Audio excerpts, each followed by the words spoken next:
ऐसे 700 इस चैप्टर के अंदर 700 सीरीज, चैप्टर नंबर 7 में 700 सीरीज है। 700, 701, 705, 706, 710, 720 कंपनीज एक्ट सेक्शन 143 है और कारो है। सो चैप्टर नंबर 7 शुरुआत में एक सिंपल सा केस है जहां पे एप्लीकेशन है 700 सीरीज का, ऑडिट रिपोर्ट के बारे में बात की है, गोइंग कंसर्न का इंपैक्ट अथॉरिटी रिपोर्ट में उसकी बात की, ईएमपी की ऑडिट मैटर की बात की। तो बेसिकली एक सिचुएशन है जहां पे 700 सीरीज के स्टैंडर्ड्स लगते हैं। ऑडिट रिपोर्ट बहुत इंपॉर्टेंट चीज है, audit report is very important. वो एंड रिजल्ट है, डिलीवरेबल है, एंड रिजल्ट है, डिलीवरेबल है, जिसके बेसिस पे आपके जिसके बेसिस पे इंपॉर्टेंट, जिसके बेसिस पे लोग भरोसा करते हैं, फाइनेंशियल स्टेटमेंट में बहुत क्रूशियल है। और आपके अलग अलग स्टैंडर्ड्स इसके अंदर हम लोग पढ़ने वाले हैं, एक एक करके हम लोग बाद में देखेंगे इसको। Let's come to SA 700। Objective बहुत सिंपल है, टारगेट है ऑडिटर के ऊपर कि ओपिनियन बनाइए, form opinion on financial statements on the base of sufficient appropriate audit evidence जो ऑब्टेन किया है। ओपिनियन बनाने के बाद में उस ओपिनियन को क्लियरली एक्सप्रेस करो और एक अच्छी रिपोर्ट बना लो। That is the ultimate target.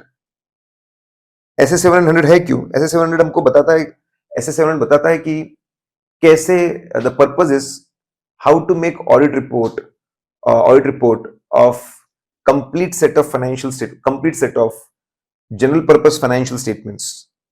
कैसे एक ऑडिट रिपोर्ट बनाना, एक complete set of financial statements, complete set of general purpose financial statement जिसके ऊपर अनमॉडिफाइड ओपिनियन दिया हो। बस कैसे रिपोर्ट बनाना उसके लिए बना हुआ है, वो बैलेंस करता है चीजों को। दो पार्ट है ऑडिट रिपोर्ट के, पहला part standardize across the world ताकि ग्लोबल कंसिस्टेंसी हो, दूसरा पार्ट इसलिए है ताकि लोकल लॉस के हिसाब से बातें लिख सके, तो फ्लेक्सिबिलिटी भी देता है। तो कंसिस्टेंसी रखना, फ्लेक्सिबिलिटी देखना, इंटरनेशनल चीजें भी फुलफिल करना, लोकल चीजें भी फुलफिल करना, ये ऑब्जेक्टिव है। क्या ओपिनियन हमको बनाना पड़ता है? We have to frame opinion whether financial statements are as per applicable financial reporting framework. अगर फेयर प्रेजेंटेशन फ्रेमवर्क है तो हमको एक कदम जाके ये भी बताना पड़ता है whether they give true and fair view. इसके लिए हमको रीजनेबल एश्योरेंस ऑब्टेन करना पड़ता है whether financial statements are free from material misstatement. एक बार ओपिनियन बन जाए तो उसको क्लियरली एक्सप्रेस करना है रिपोर्ट में और अच्छे से प्रेजेंट करना है लोगों के लिए। अब अगर हम बात करेंगे फाइनेंशियल रिपोर्टिंग फ्रेमवर्क, तो दो तरह के फ्रेमवर्क है, फेयर प्रेजेंटेशन फ्रेमवर्क और कंप्लायंस फ्रेमवर्क। ऐसा फ्रेमवर्क जो परमिशन देता है, वन और बोथ, मतलब मॉडिफाई रिक्वायरमेंट को मॉडिफाई करने की परमिशन देता है, जो फाइनेंशियल रिपोर्टिंग फ्रेमवर्क की रिक्वायरमेंट है, या फिर एडिशनल डिस्क्लोजर की रिक्वायरमेंट देता है, उसको बोलते हैं फेयर प्रेजेंटेशन फ्रेमवर्क। ऐसा फ्रेमवर्क जो दोनों में से कोई भी परमिशन नहीं देता उसको हम लोग बोलते हैं कंप्लायंस फ्रेमवर्क। फिर ऐसा फ्रेमवर्क जो पब्लिक एट लार्ज की रिक्वायरमेंट को ध्यान में रखकर बना है उसको बोलते हैं general purpose framework. As plus schedule 3, end S plus schedule 3, IFRS, उसकी रिपोर्ट बनाने के लिए एसए 700 लगता है। और ऐसा फ्रेमवर्क जो स्पेसिफिक यूजर्स की रिक्वायरमेंट के लिए बना है, जैसे ट्राई ने फ्रेमवर्क बनाया है, जॉइंट वेंचर कॉन्ट्रैक्ट का फ्रेमवर्क है, होल्डिंग कंपनी का फ्रेमवर्क है, तो उसके लिए उसको बोलते हैं स्पेशल पर्पस फ्रेमवर्क। उसकी ऑडिट रिपोर्ट को 700 तो लगता है, प्लस साथ में 800 भी लगता है। नाउ फिर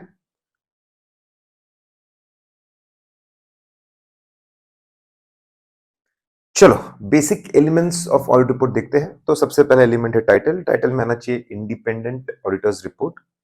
उसके बाद में addressee general purpose financial statement में सीधा आता है members of the company, share holders of the company.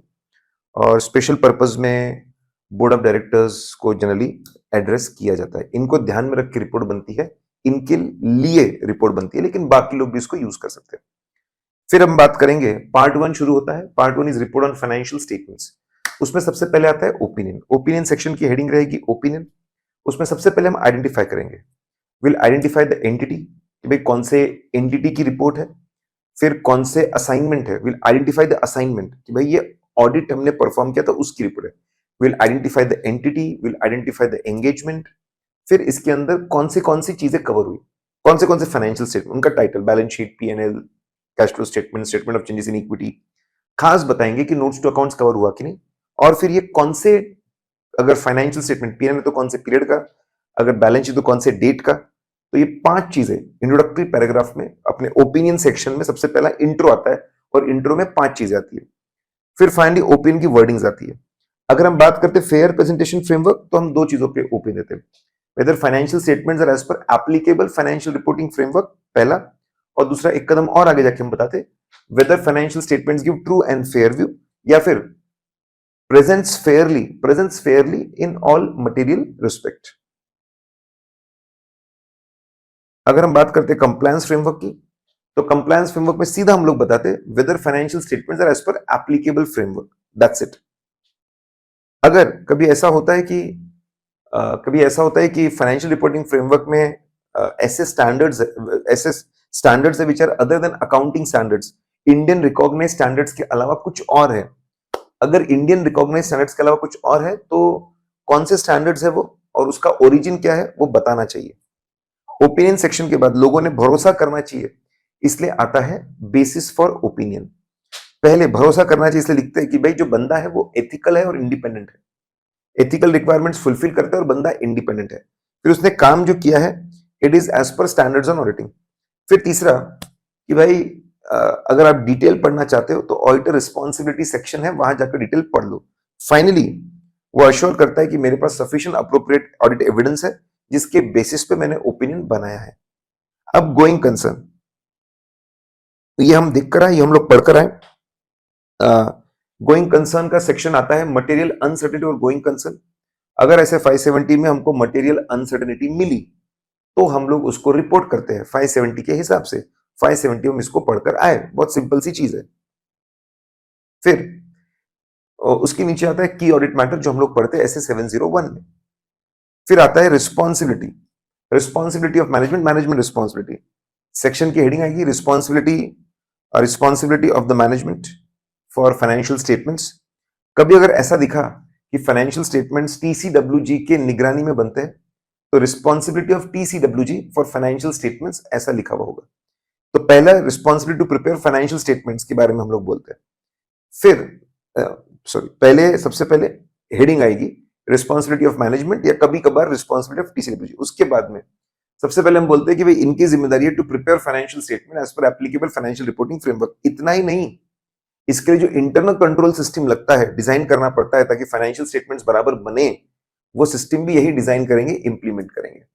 पहले उनके सर पे जिम्मेदारियां डाल देते हैं, वी पुट टू रिस्पॉन्सिबिलिटीज। फिर going concern assessment, going concern assumption को असेस करने में उसके हिसाब से अकाउंटिंग करना और उसका प्रॉपर डिस्क्लोजर देना नोट्स टू अकाउंट्स में, ये भी इनकी जिम्मेदारी है। फिर फाइनली कौन लोग हैं वो जो जिनके सुपरविजन में, जिनके ओवरसाइट में ये पूरा काम हो रहा है, preparation of financial statements, then internal control system, going concern assessment, किसके सुपरविजन में, उनको हम आइडेंटिफाई करते हैं। That is nothing but management. Generally board of directors की जिम्मेदारी होती है, अल्टीमेटली वो जिम्मेदारी लेते हैं फाइनेंशियल स्टेटमेंट की, उनके सुपरविजन में काम होता है। अगर किसी ऑर्गेनाइजेशन में टीसीडब्ल्यूजी के ओवरसाइट में होता है तो फिर हेडिंग में भी हम बोलेंगे रिस्पॉन्सिबिलिटी ऑफ टीसीडब्ल्यूजी। अगर फेयर प्रेजेंटेशन फ्रेमवर्क है तो इनकी जिम्मेदारी और बढ़ जाती है। अगर फेयर प्रेजेंटेशन फ्रेमवर्क है तो इनको फ्रेमवर्क के हिसाब से तो बनाना ही है, लेकिन देखना है कि ओवरऑल फाइनेंशियल स्टेटमेंट्स रियलिटी को डिपिक्ट कर रहे, प्रॉपर अंडरस्टैंडिंग दे रहे। जाके ये भी देखना है whether they give true and fair view.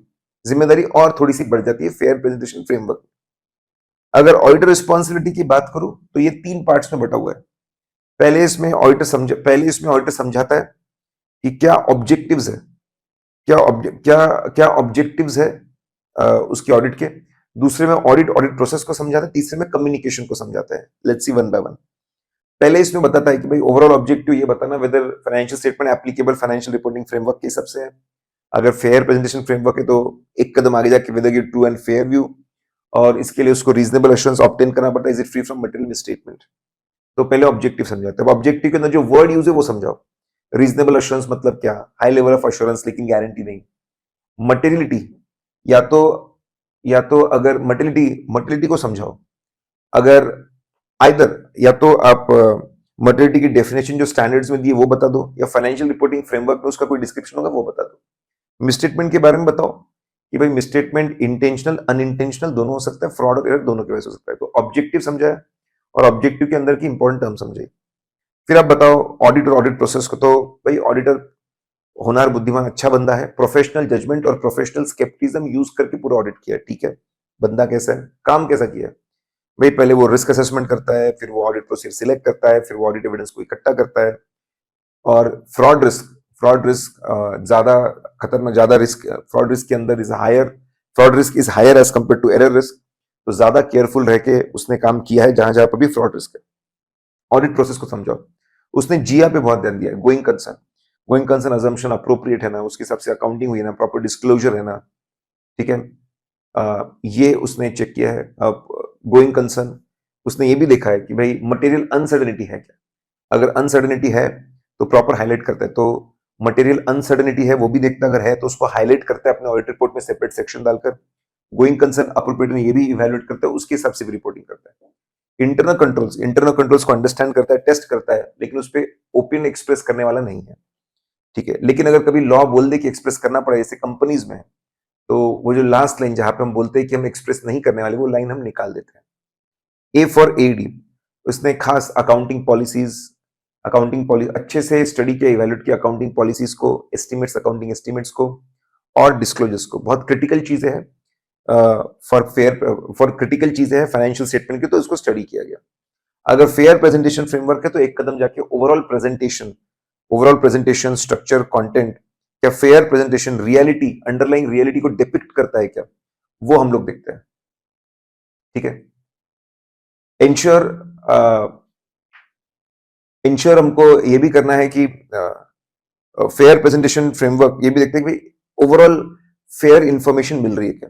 Division of responsibility भी, यहाँ पे अगर पार्ट ऑफ द कंपोनेंट्स ऐसे 600 के हिसाब से किसी और ने किया ऑडिटर्स, तो कितने कंपोनेंट दूसरों ने किए हैं, कितने प्रॉफिट्स है, कितने एसेट्स है, कितना रेवेन्यू है, ये भी बताओ। फिर part three is about communication.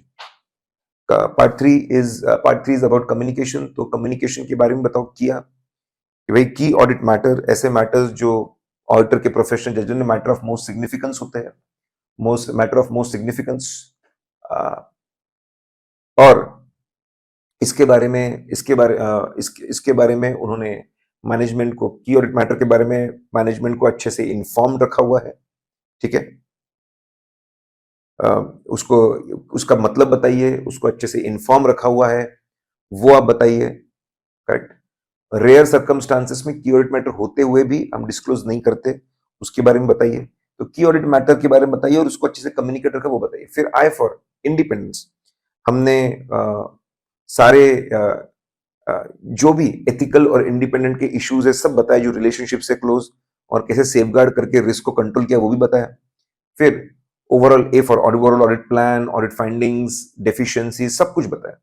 तो कम्युनिकेशन में की ऑडिट मैटर को कम्युनिकेट किया, एथिक्स और इंडिपेंडेंट इश्यूज को कम्युनिकेट किया, ऑडिट प्लान फाइंडिंग्स को कम्युनिकेट किया। देखो जो पहला जो पार्ट है ऑब्जेक्टिव, वो तो रिपोर्ट, बॉडी ऑफ रिपोर्ट में आएगा, लेकिन जो बाकी के दो पार्ट है वो रिपोर्ट में आ सकते हैं।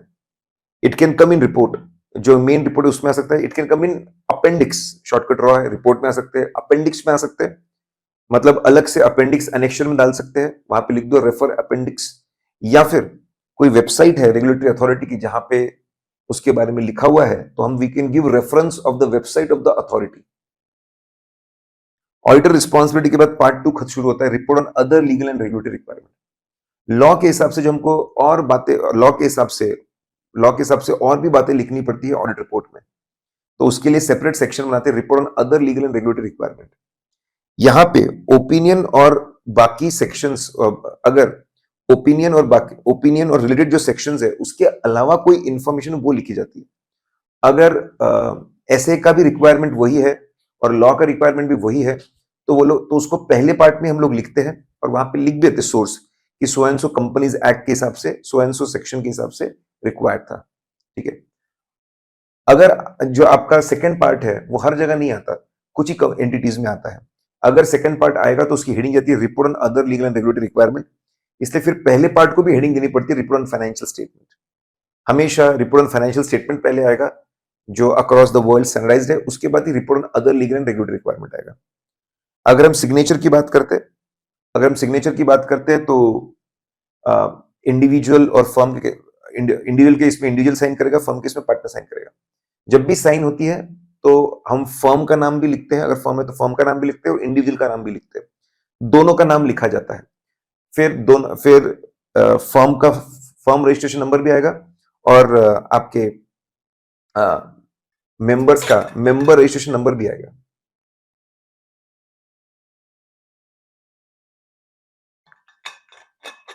लॉ भी लीगल रिक्वायरमेंट भी बोलता है कि भाई, अच्छा आगे और लीगल रिक्वायरमेंट सेक्शन 114 सबसेक्शन 2 बोलता है कि भाई ऑडिट रिपोर्ट को लीड और साइन करने का काम सिर्फ वो पार्टनर करे जो चार्टर्ड अकाउंटेंट है।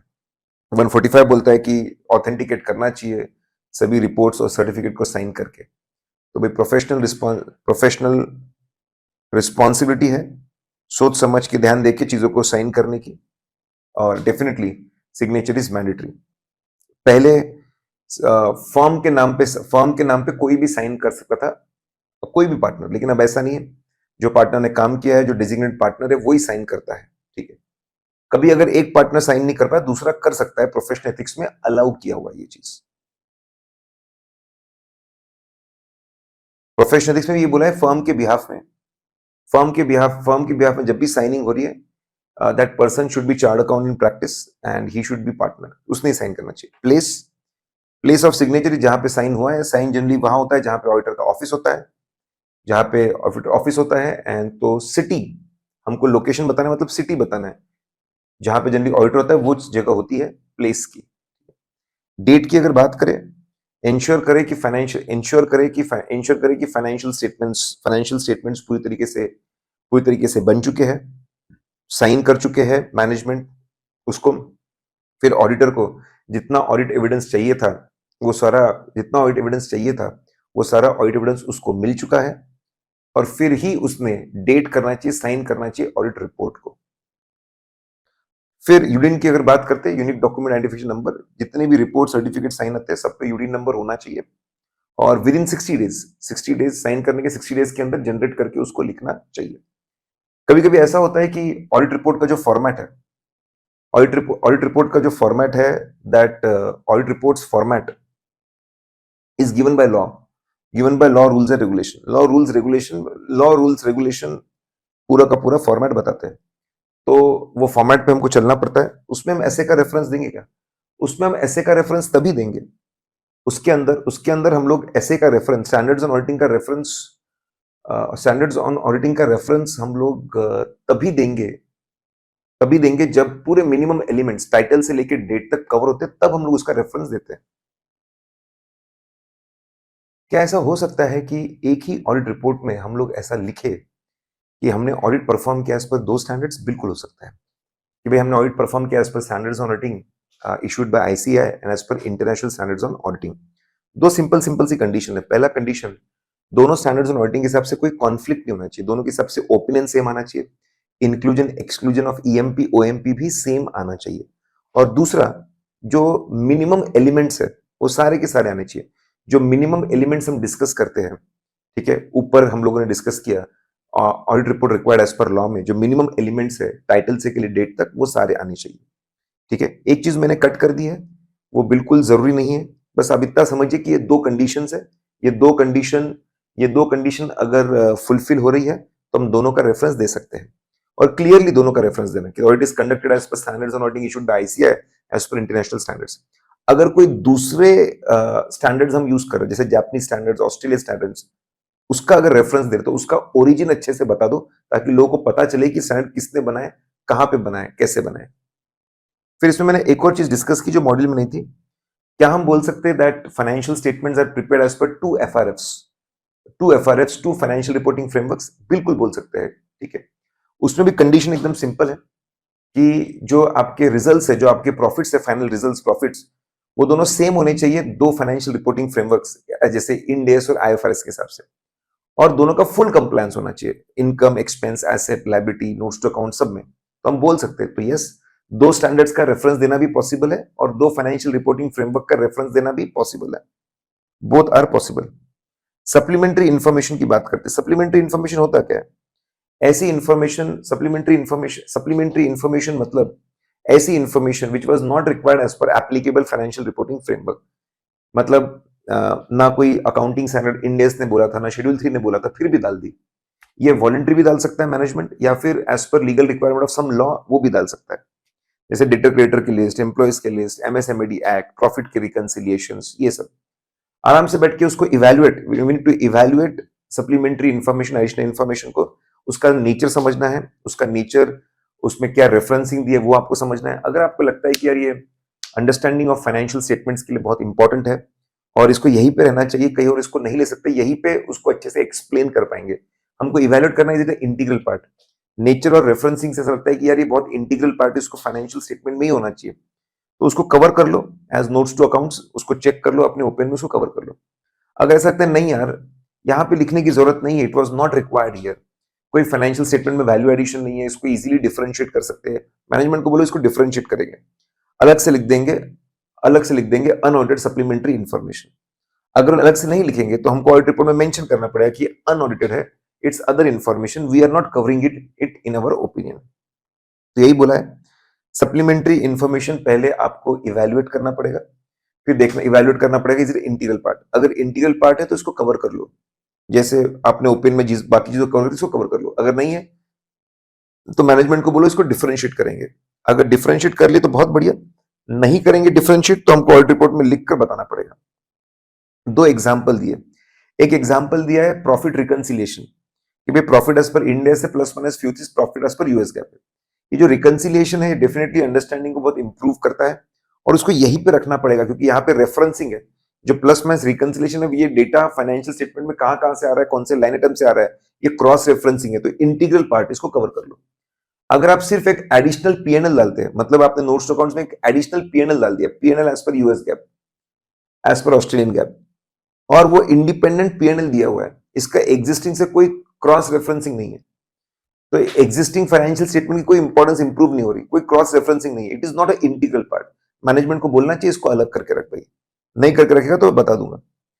फिर हम बात करते हैं 701 की ऑडिट मैटर की। तो 700 बेसिकली 701 गाइड करता है कि ऑडिट मैटर कैसे आइडेंटिफाई करना और कैसे उसको लिखना, ऑडिट रिपोर्ट में फॉर्म एंड कंटेंट क्या होना चाहिए। की ऑडिट मैटर वो मामले हैं जो in auditor's professional judgment are items of most significance during the current period, current audit, उसको हम लोग बोलते हैं।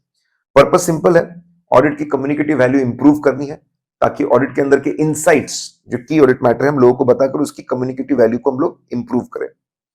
अब इसको प्लीज मिसयूज ना करें, ठीक है। कंटेक्स्ट इन सोशल मीडिया मार्केटिंग डिस्क्लोजर्स, तो भाई ऑडिट ऑफ फाइनेंशियल स्टेटमेंट चल रहा था, उस पर हम लोगों ने उसको ऑडिट किया, उस पर ओपिनियन दिया, उस दौरान जो बहुत ही आइटम्स ऑफ मोस्ट सिग्निफिकेंस जो हमको पता चले वो बता रहे, उस कॉन्टेक्स्ट में इतनी ही इंपॉर्टेंट बातें कंपनी में ऐसा नहीं है। फिर सोशल मीडिया इसको सेपरेट ओपिनियन ट्रीट मत करो, ठीक है। मॉडिफिकेशंस यहाँ पे मत लिखो, मॉडिफिकेशंस लिखने के लिए नहीं है, उसके लिए बेसिस ऑफ ओपिनियन पैराग्राफ है। मटेरियल अनसर्टेनिटी की बातें इसमें मत लिखो, उसके लिए अलग से सेक्शन है, material uncertainty of going concern, ठीक है। डिस्क्लोजर्स जो फाइनेंशियल स्टेटमेंट वो भी यहाँ पे मत लिखो, उसके डिस्क्लोजर मैनेजमेंट लिखेगा, हमारी जिम्मेदारी नहीं है। प्लीज इसको मिसयूज मत करो, किसी भी अरे गहरे चीज के लिए यूज मत करो। एप्लीकेबिलिटी 701 की अगर हम बात करेंगे, सबसे पहले लॉ रूल रेगुलेशन बोलेगा तो एप्लीकेबल हो ही जाएगा। अगर आप complete set of financial statement, complete set of general purpose financial statement audit कर रहे हो एज पर लिस्टेड कंपनी, तो फिर एप्लीकेबल हो जाएगा।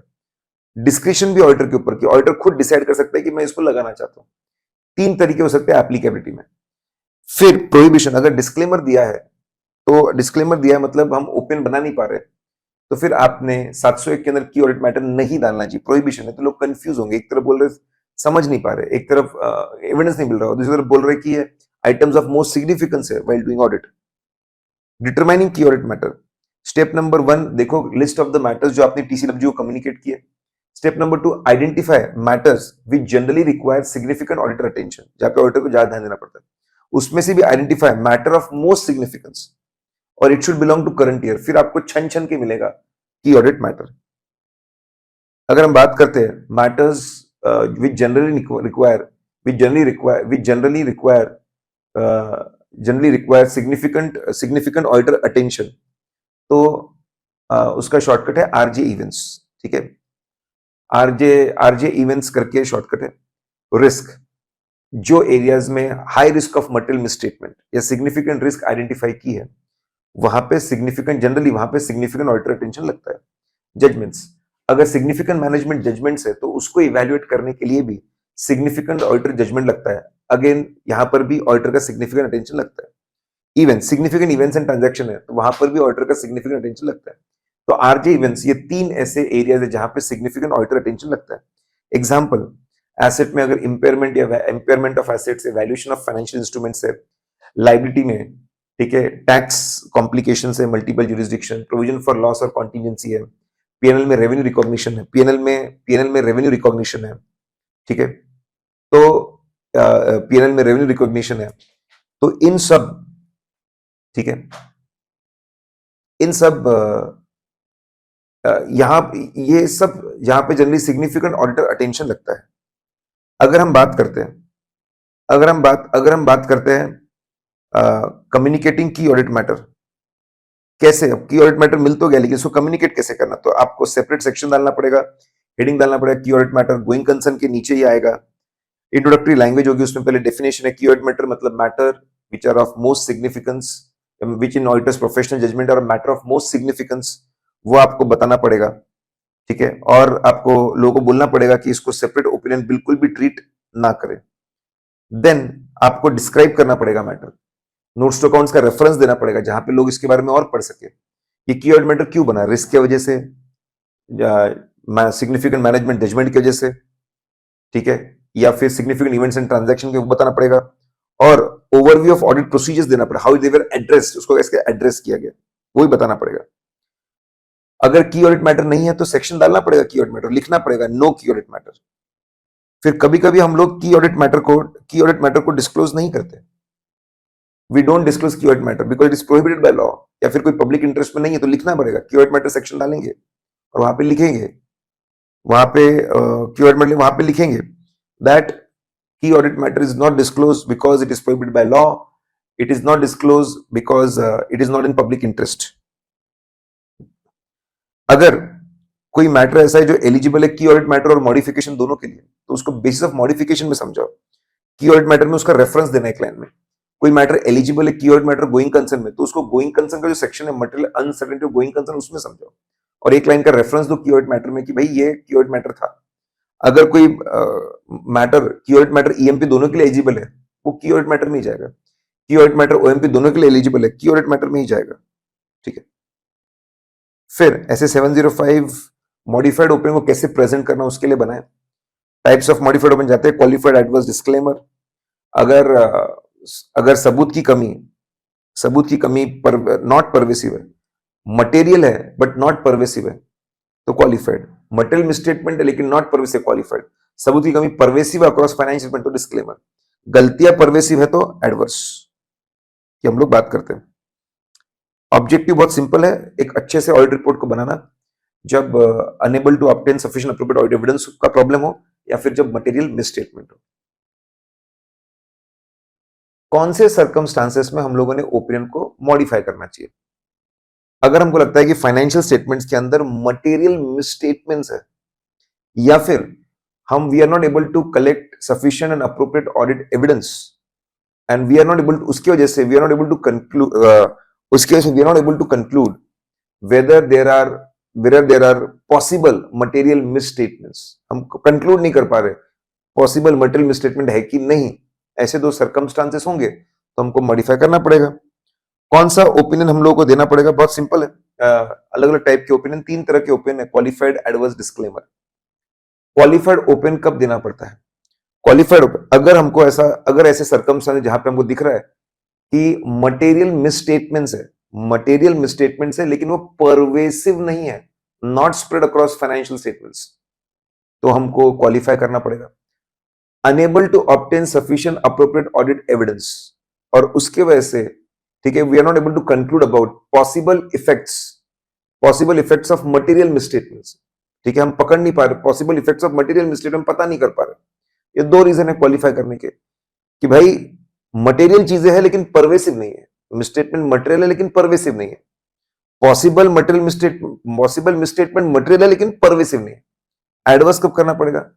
जब हमको दिखता है कि मटेरियल मिसस्टेटमेंट्स है और वो साथ में परवेसिव भी है, पूरे फाइनेंशियल स्टेटमेंट में फैले है, तो हमको एडवर्स देना पड़ेगा। डिस्क्लेमर कब देना पड़ेगा? We are unable to obtain sufficient appropriate audit evidence, और उसके वजह से जो पॉसिबल इफेक्ट है, ठीक है, जो पॉसिबल इफेक्ट है वो मटेरियल हो सकता है, मटेरियल मिसस्टेटमेंट हो सकते हैं वहां पर, we don't know, material misstatement वहां पे हो सकते हैं, और ये pervasive spread across financial statement, मतलब सबूत की कमी भी है and spread across financial statements, तो वो डिस्क्लेमर हो जाएगा। एक बहुत अच्छा है मटेरियल मल्टीपल अनसर्टेनिटी, ये स्पेशल केस है। We have collected all the evidence we wanted, sufficient appropriate audit evidence हम कलेक्ट कर चुके हैं, लेकिन इतनी सारी मल्टीपल अनसर्टेनिटीज है एंटिटी के अंदर, और वो सब एक में के ऊपर इंटरडिपेंडेंट है and interacting with each other है, बहुत सारी अनसर्टेनिटीज है हर चीज में और इंटरेक्टिंग भी है। इसकी वजह से ऑडिटर कंक्लूड ही नहीं कर पा रहा है कि भाई क्या करे, एसेट्स को कितना राइट ऑफ करे, लायबिलिटी और कितनी बुक करे, वो कुछ कंक्लूड ही नहीं कर पा रहा है। क्योंकि वो कुछ कंक्लूड नहीं कर पा रहा है तो हम लोगों को डिस्क्लेमर देना पड़ेगा, we have to give disclaimer. आपके डिस्क्लेमर में पहली जो लाइन होती है वो चेंज होती है, वी हैव ऑडिटेड की जगह we were engaged to perform audit आता है। ओपन में हम बोलते हैं we are not able to express opinion basis of disc, ठीक है, उसका रेफरेंस भी हम लोग देते हैं कि भाई हम क्यों नहीं कर पा रहे, बेसिस ऑफ डिस्क्लेमर में उसके डिटेल्स होंगे, इसके बारे में हम पढ़ेंगे। अब हम पढ़ते हैं परवेसिव मतलब क्या, what do mean by pervasive. देखो मटेरियलिटी ये टर्म को कॉइन किया गया ये बताने टू एक्सप्लेन कि मिसस्टेटमेंट, बड़े मिसस्टेटमेंट मतलब क्या होते, तो मटेरियल मिसस्टेटमेंट। परवेसिव ये टर्म को भी कॉइन किया गया, इसको बनाया गया ताकि हम समझा सके what is the nature of misstatement, या फिर what is the nature of not collecting sufficient appropriate audit evidence, ठीक है, उसी को समझाने के लिए परवेसिव को लाया गया। अब परवेसिव मतलब क्या, जब मटेरियल मिसस्टेटमेंट या जब कोई मटेरियल मिसस्टेटमेंट हो, या फिर we are unable to obtain sufficient appropriate audit evidence जिसके इफेक्ट्स मटेरियल हो सकते हैं। और अब तीन चीजें, वो किसी एक स्पेसिफिक आइटम, फाइनेंशियल आइटम से कनेक्टेड नहीं है, बहुत सारे अलग अलग आइटम से कनेक्टेड है, तो वो बहुत सारे अलग अलग आइटम पे उसका इंपैक्ट पड़ सकता है, तो वो परवेसिव है। एक ही आइटम पे उसका इंपैक्ट है लेकिन वो एक आइटम अपने आप में major part of the financial statement है, तो वो परवेसिव है। वो जो प्रॉब्लम है वो नोट्स टू अकाउंट्स में, जो फंडामेंटल नोट्स है, बहुत इंपॉर्टेंट अंडरस्टैंडिंग, उसमें प्रॉब्लम है, तो वो भी परवेसिव है। परवेसिव मतलब स्प्रेड अक्रॉस फाइनेंशियल स्टेटमेंट्स का अपोजिट वर्ड होता है लोकलाइज्ड। किसी एक चीज का हो तो वो लोकलाइज्ड बोलते हैं, ठीक है, तो अगर किसी एक चीज में प्रॉब्लम है जैसे इन्वेंट्री में सिर्फ, तो उसको हम लोकलाइज्ड बोलते हैं, इट इज नॉट परवेसिव। अब यहां पे बहुत ही इंटरेस्टिंग है कि अगर लिमिटेशन ऑफ स्कोप है बाय मैनेजमेंट हमको रोकता है, रिस्ट्रिक्ट करता है ऑडिट प्रोसेस परफॉर्म करें, उसको बोलते हैं limitation on scope imposed by management. तो फिर आफ्टर एक्सेप्टिंग असाइनमेंट वो लिमिटेशन ऑफ स्कोप को इंपोज करते हैं। ऑडिटर ने क्या करना चाहिए, बहुत सिंपल है, ऑडिटर ने मैनेजमेंट के बहुत बड़ा लिमिटेशन ऑफ स्कोप है, सबूत की बहुत कमी है, क्वालिफाइड डिस्क्लेमर इतना बड़ा, अगर बहुत बड़ा लिमिटेशन ऑफ स्कोप है, मैनेजमेंट के पास जो उनको रिक्वेस्ट करो कि प्लीज इसको रिमूव कर दे लिमिटेशन को। अगर मैनेजमेंट रिफ्यूज करता है तो आप जाइए, आप TCWG दोष चार्ज विद गवर्नेंस के पास जाइए, साथ में आप लोग ऑल्टरनेटिव ऑडिट प्रोसेस लगाना शुरू कर दीजिए। लेकिन फिर भी TCWG के पास जाने के बाद में भी ऑल्टरनेटिव प्रोसेस से भी सफिशिएंट अप्रोप्रिएट ऑडिट एविडेंस नहीं मिल रहा है, तो आप देखिए कि उसका इंपैक्ट कैसा है। भाई मटेरियल इंपैक्ट है लेकिन परवेसिव नहीं है, ठीक है, मटेरियल इंपैक्ट है वो सबूत की कमी की वजह से, लिमिटेशन कैसे, परवेसिव नहीं है, तो आप सीधा क्वालिफाई कर दीजिए। पॉसिबल इफेक्ट्स मटेरियल है लेकिन परवेसिव नहीं है, तो आप क्वालिफाई कर दीजिए। मटेरियल इफेक्ट्स, अगर इफेक्ट्स मटेरियल और परवेसिव दोनों है, परवेसिव भी है इफेक्ट, तो यहां पे दो चीजें हो सकती है, या तो हम विड्रॉ करने के बारे में सोचेंगे या डिस्क्लेमर करेंगे। अगर अर्ली स्टेजेस में है, प्रैक्टिकल है, लॉ रोकता नहीं है, तो विड्रॉ कर लीजिए। लेटेस्ट स्टेजेस में है, प्रैक्टिकल है, तो डिस्क्लेमर कर दीजिए। अगर विड्रॉ करेंगे तो TCWG को पूरा डिटेल में आप समझाना क्या रीजन रहे छोड़ने के, पूरे की क्या क्या सबूत की, सब पूरा आपको बताना पड़ेगा जब भी आप विड्रॉ करते हो। तो साथ में जो जो गलतियां अभी तक मिली वो भी आप जरूर बताना। सेबी के बड़े ही इंटरेस्टिंग डायरेक्टिव है, बहुत ही इंटरेस्टिंग डायरेक्टिव है। कोई भी देखिए, कोई भी ऑडिटर अगर क्वार्टर खत्म होने के बाद 45 डेज के अंदर रिजाइन करता है, तो जो क्वार्टर खत्म हुआ प्रीसीडिंग क्वार्टर, उसके ऊपर ऑडिट रिपोर्ट, उसको ऑडिट रिपोर्ट या रिव्यू रिव्यू मतलब शॉर्ट में चेंज करना। ऑडिट रिपोर्ट या रिव्यू रिपोर्ट तो उसको देनी ही देनी पड़ेगी। अगर 45 डेज बाद रिजाइन करता है, क्वार्टर खत्म होने के 45 डेज बाद रिजाइन करता है, तो जो प्रीसीडिंग क्वार्टर है उसकी रिपोर्ट तो देनी पड़ेगी, साथ में जो करंट क्वार्टर खत्म होने वाला है उसके ऊपर भी रिपोर्ट देनी पड़ेगी। साथ में अगर कोई बंदा 3 क्वार्टर का ऑडिट कर देता है तो चौथे क्वार्टर का ऑडिट करना ही पड़ेगा, और एनुअल ऑडिट भी मैंडेटरी हो जाएगा। तो सेबी बोलता है कि आप मैदान छोड़कर भाग नहीं सकते, डिफिकल्ट सिचुएशन में रिजाइन करके बस भाग गए बिना कुछ बताए, ऐसा नहीं कर सकते। तो जितनी भी लिस्टेड कंपनीज है यहां पे ये रूल लग जाएगा, 45 डेज के अंदर रिजाइन करोगे तो क्या होगा, उसके बाद करोगे तो क्या होगा, थर्ड क्वार्टर के बाद रिजाइन करोगे तो क्या होगा। तो मतलब फिर अनलिस्टेड कंपनियों के लिए बोला हुआ है कि भाई अनलिस्टेड कंपनियों के लिए डायरेक्टिव है कि जब आप रिजाइन करते हो, प्रोफेशनल प्री ऑक्यूपेशन, मेरे पास में टाइम नहीं है, ये रीजन आप नहीं दे सकते, जो जेन्युइन रीजन है वो बताना पड़ेगा। फिर अगर हम बात करते हैं अदर कंसिडरेशन ऑफ एडवर्स और डिस्क्लेमर, जब भी हम लोग, बहुत सिंपल इंटरेस्टिंग बात बोलिए, जब भी हम लोग एडवर्स या डिस्क्लेमर देते हैं, एडवर्स ओपन देते हैं फाइनेंशियल स्टेटमेंट पे, या फिर हम लोग डिस्क्लेमर देते हैं, और we give disclaimer on financial statements, ठीक है। तो उसी फाइनेंशियल स्टेटमेंट में से अगर कोई सिंगल फाइनेंशियल स्टेटमेंट निकलता है, जैसे balance sheet, PNL, single financial statement निकलता है, या फिर कोई स्पेसिफिक एलिमेंट या आइटम निकलता है, उस पर अनमॉडिफाइड ओपिनियन मत दो, नहीं तो कॉन्ट्रडिक्टरी लगेगा कि भाई ओवरऑल चीजें गलत है या डिस्क्लेमर है, लेकिन उसमें से निकले हुआ कोई बड़ा पोर्शन है उसको हम क्लीन दे रहे हैं, तो ये कॉन्ट्रडिक्टरी लगेगा, तो ऐसा मत करो। अब पूरे ऑडिट रिपोर्ट पे क्या इंपैक्ट होता है मॉडिफिकेशन का, वो हम लोग देख रहे हैं। सबसे पहले जो ओपिनियन सेक्शन है, ओपिनियन सेक्शन का हेडिंग बदल जाएगा, qualified opinion, adverse opinion, disclaimer of opinion. Opinion की वर्डिंग्स बदल जाएगी, wordings will change. Qualified opinion में, क्वालिफाइड ओपिनियन अगर आप दे रहे हो, क्वालिफाइड ओपिनियन दे रहे हो, वो भी क्वालिफाई कर रहे हो बिकॉज ऑफ मटेरियल मिसस्टेटमेंट, वो भी आप क्वालिफाई कर रहे हो बिकॉज ऑफ मटेरियल मिसस्टेटमेंट। तो कैसे वर्डिंग होगी, वर्डिंग उसकी कैसी होगी, बहुत सिंपल, ऐसा वर्डिंग होगा, except effect of matters which are described in basis for qualified opinion section, except उनके इफेक्ट का। Financial statements are prepared as per applicable financial reporting framework and they give true and fair view. Except इसको छोड़ दो, बाकी वो framework के हिसाब से they give true and fair view. Compliance framework में एक्सेप्ट इन मुद्दों को छोड़ दो, financial statements are as per applicable financial reporting framework. और अगर सबूत की कमी थी तो except for the possible effects except for the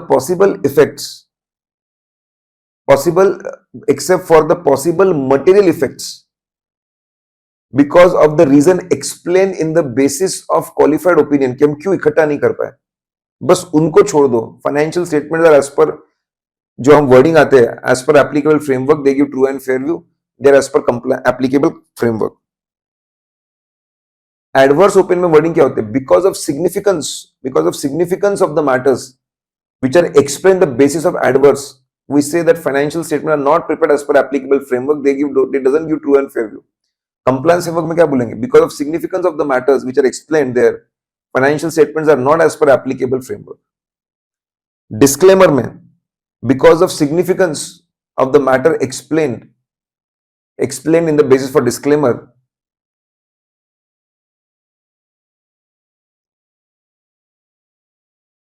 because of significance of the matter which is explained in basis for disclaimer, we were not able to collect sufficient appropriate evidence and hence we were not able to give express opinion on financial statement. भाई इकट्ठा नहीं कर पाए, report नहीं दे पा रहे हम लोग। आपकी फर्स्ट लाइन अमेंड होंगी, वी हैव ऑडिटेड नहीं, वी वर एंगेज्ड और we were appointed to perform audit, और की ऑडिट मैटर नहीं आएगा। जहां पे डिस्क्लेमर होता है वहां पे हम की ऑडिट मैटर नहीं डालेंगे तो कॉन्ट्राडिक्टरी लगेगा, इट विल बी कॉन्ट्राडिक्टरी। 701 पे भी डिस्कस किया है। अब ये चेंजेस थे आपके ओपिनियन सेक्शन में, अब चेंजेस आते हैं आपके बेसिस सेक्शन में। जो आपका हेडिंग है, हेडिंग आपका basis of qualified opinion, base of adverse opinion, base of disclaimer, ठीक है। फिर आपको मैटर डिस्क्राइब करना पड़ेगा। अगर मटेरियल मिसस्टेटमेंट है, अगर कोई अमाउंट में गलती है तो आपको क्वांटिफाई करना पड़ेगा, भाई कौन से अमाउंट में गलती है, वो क्वांटिफाई करना पड़ेगा, बताना पड़ेगा। अगर वो इम्प्रैक्टिकेबल है क्वांटिफाई करना, तो लिखना पड़ेगा कि उसको क्वांटिफाई करना पॉसिबल नहीं है। नरेटिव डिस्क्लोजर, कोई लाइन जो लिखी गई है notes to account, narrative disclosure में अगर प्रॉब्लम है तो लिखना पड़ेगा नरेटिव डिस्क्लोजर में क्या प्रॉब्लम है, सही नरेटिव डिस्क्लोजर क्या है। अगर नॉन डिस्क्लोजर है, ओमिशन ऑफ इंफॉर्मेशन है, तो डिस्कस करना पड़ेगा पहले टीसीडब्ल्यूजी से कि भाई देखो हम ये आपने इतनी इंपॉर्टेंट बात डिस्क्लोज, हम ये बात हमारा ऑडिट रिपोर्ट में लिख रहे हैं, पहले उसका नेचर बताएंगे। फिर अगर हमारे पास सफिशिएंट अप्रोप्रिएट एविडेंस है उसको सपोर्ट करने के लिए, ठीक है, एविडेंस है उसको सपोर्ट करने के लिए कॉन्फिडेंट, तो फिर डिटेल इंफॉर्मेशन भी बता देंगे पूरी। अगर मटेरियल मिसस्टेटमेंट की बात नहीं कर, सफिशिएंट अप्रोप्रिएट एविडेंस नहीं है, तो आप क्या एक्सप्लेन करोगे बेसिस में, उसके रीजन एक्सप्लेन करेंगे। आपकी जो आखिरी लाइन होती है कि हमने सफिशिएंट अप्रोप्रिएट एविडेंस इकट्ठे, वो भी चेंज होगी। हमने सफिशिएंट अप्रोप्रिएट एविडेंस इकट्ठा किया क्वालिफाइड ओपिनियन के लिए, हमने सफिशिएंट अप्रोप्रिएट एविडेंस इकट्ठा किया एडवर्स ओपिनियन के लिए। डिस्क्लेमर के अंदर जब डिस्क्लेमर होगा तो रेफरेंस टू ऑडिटर रिस्पांसिबिलिटी नहीं आएगा, क्योंकि ऑडिटर रिस्पांसिबिलिटी जीरो हो जाता है, मतलब बहुत कम हो जाता है, उसका रेफरेंस नहीं आएगा। हमारे पास सफिशिएंट अप्रोप्रिएट एविडेंस है, वो भी सेंटेंस, दोनों सेंटेंस डिलीट हो जाएंगे। हमेशा ध्यान रखना, भले ही हम लोग एडवर्स या डिस्क्लेमर दे दें, लेकिन और भी कोई रीजन है जिसकी वजह से हमको ओपिनियन मॉडिफाई करना पड़ रहा है, वो सारे रीजन आपको बताने चाहिए बेसिस पैराग्राफ में। भले ही एडवर्स और डिस्क्लेमर होंगे तो भी उसके अलावा भी जो भी रीजन है जिसकी वजह से मॉडिफाई करना पड़ रहा है, पड़ सकता है, वो सब बताओ। ऑडिटर रिस्पॉन्सिबिलिटी में क्या चेंज होता है, बस इतना लिखा है। अगर डिस्क्लेमर है तो इतना बोलते हैं भैया हम इंडिपेंडेंट और एथिकल लोग हैं, हमारी जिम्मेदारी थी ऑडिट करना, लेकिन जो बेसिस ऑफ डिस्क्लेमर में रीजन दिया, हम सफिशिएंट अप्रोप्रिएट एविडेंस इकट्ठा नहीं कर पाए, हम लोग ओपिनियन नहीं बना पाए। जो सिंपल सा आपका मैट्रिक्स है, मटेरियल मिसस्टेटमेंट अगर मटेरियल है लेकिन परवेसिव नहीं है क्वालिफाइड, सबूत की कमी मटेरियल है लेकिन परवेसिव नहीं है क्वालिफाइड। अगर मटेरियल मिसस्टेटमेंट परवेसिव है तो एडवर्स, सबूत की कमी परवेसिव है तो डिस्क्लेमर। जब भी आप सोचते हो कि आपको मॉडिफाई करना ओपिनियन, तो जो भी प्रपोज्ड वर्डिंग्स, ठीक है, ऑडिट रिपोर्ट बनाकर प्रपोज वर्डिंग सब बनाकर डिस्कस करना चाहिए टीसीडब्ल्यू से, उनको इन्फॉर्म करना चाहिए, उनका इनपुट लेना चाहिए, उसके बाद ही मॉडिफाई करना चाहिए।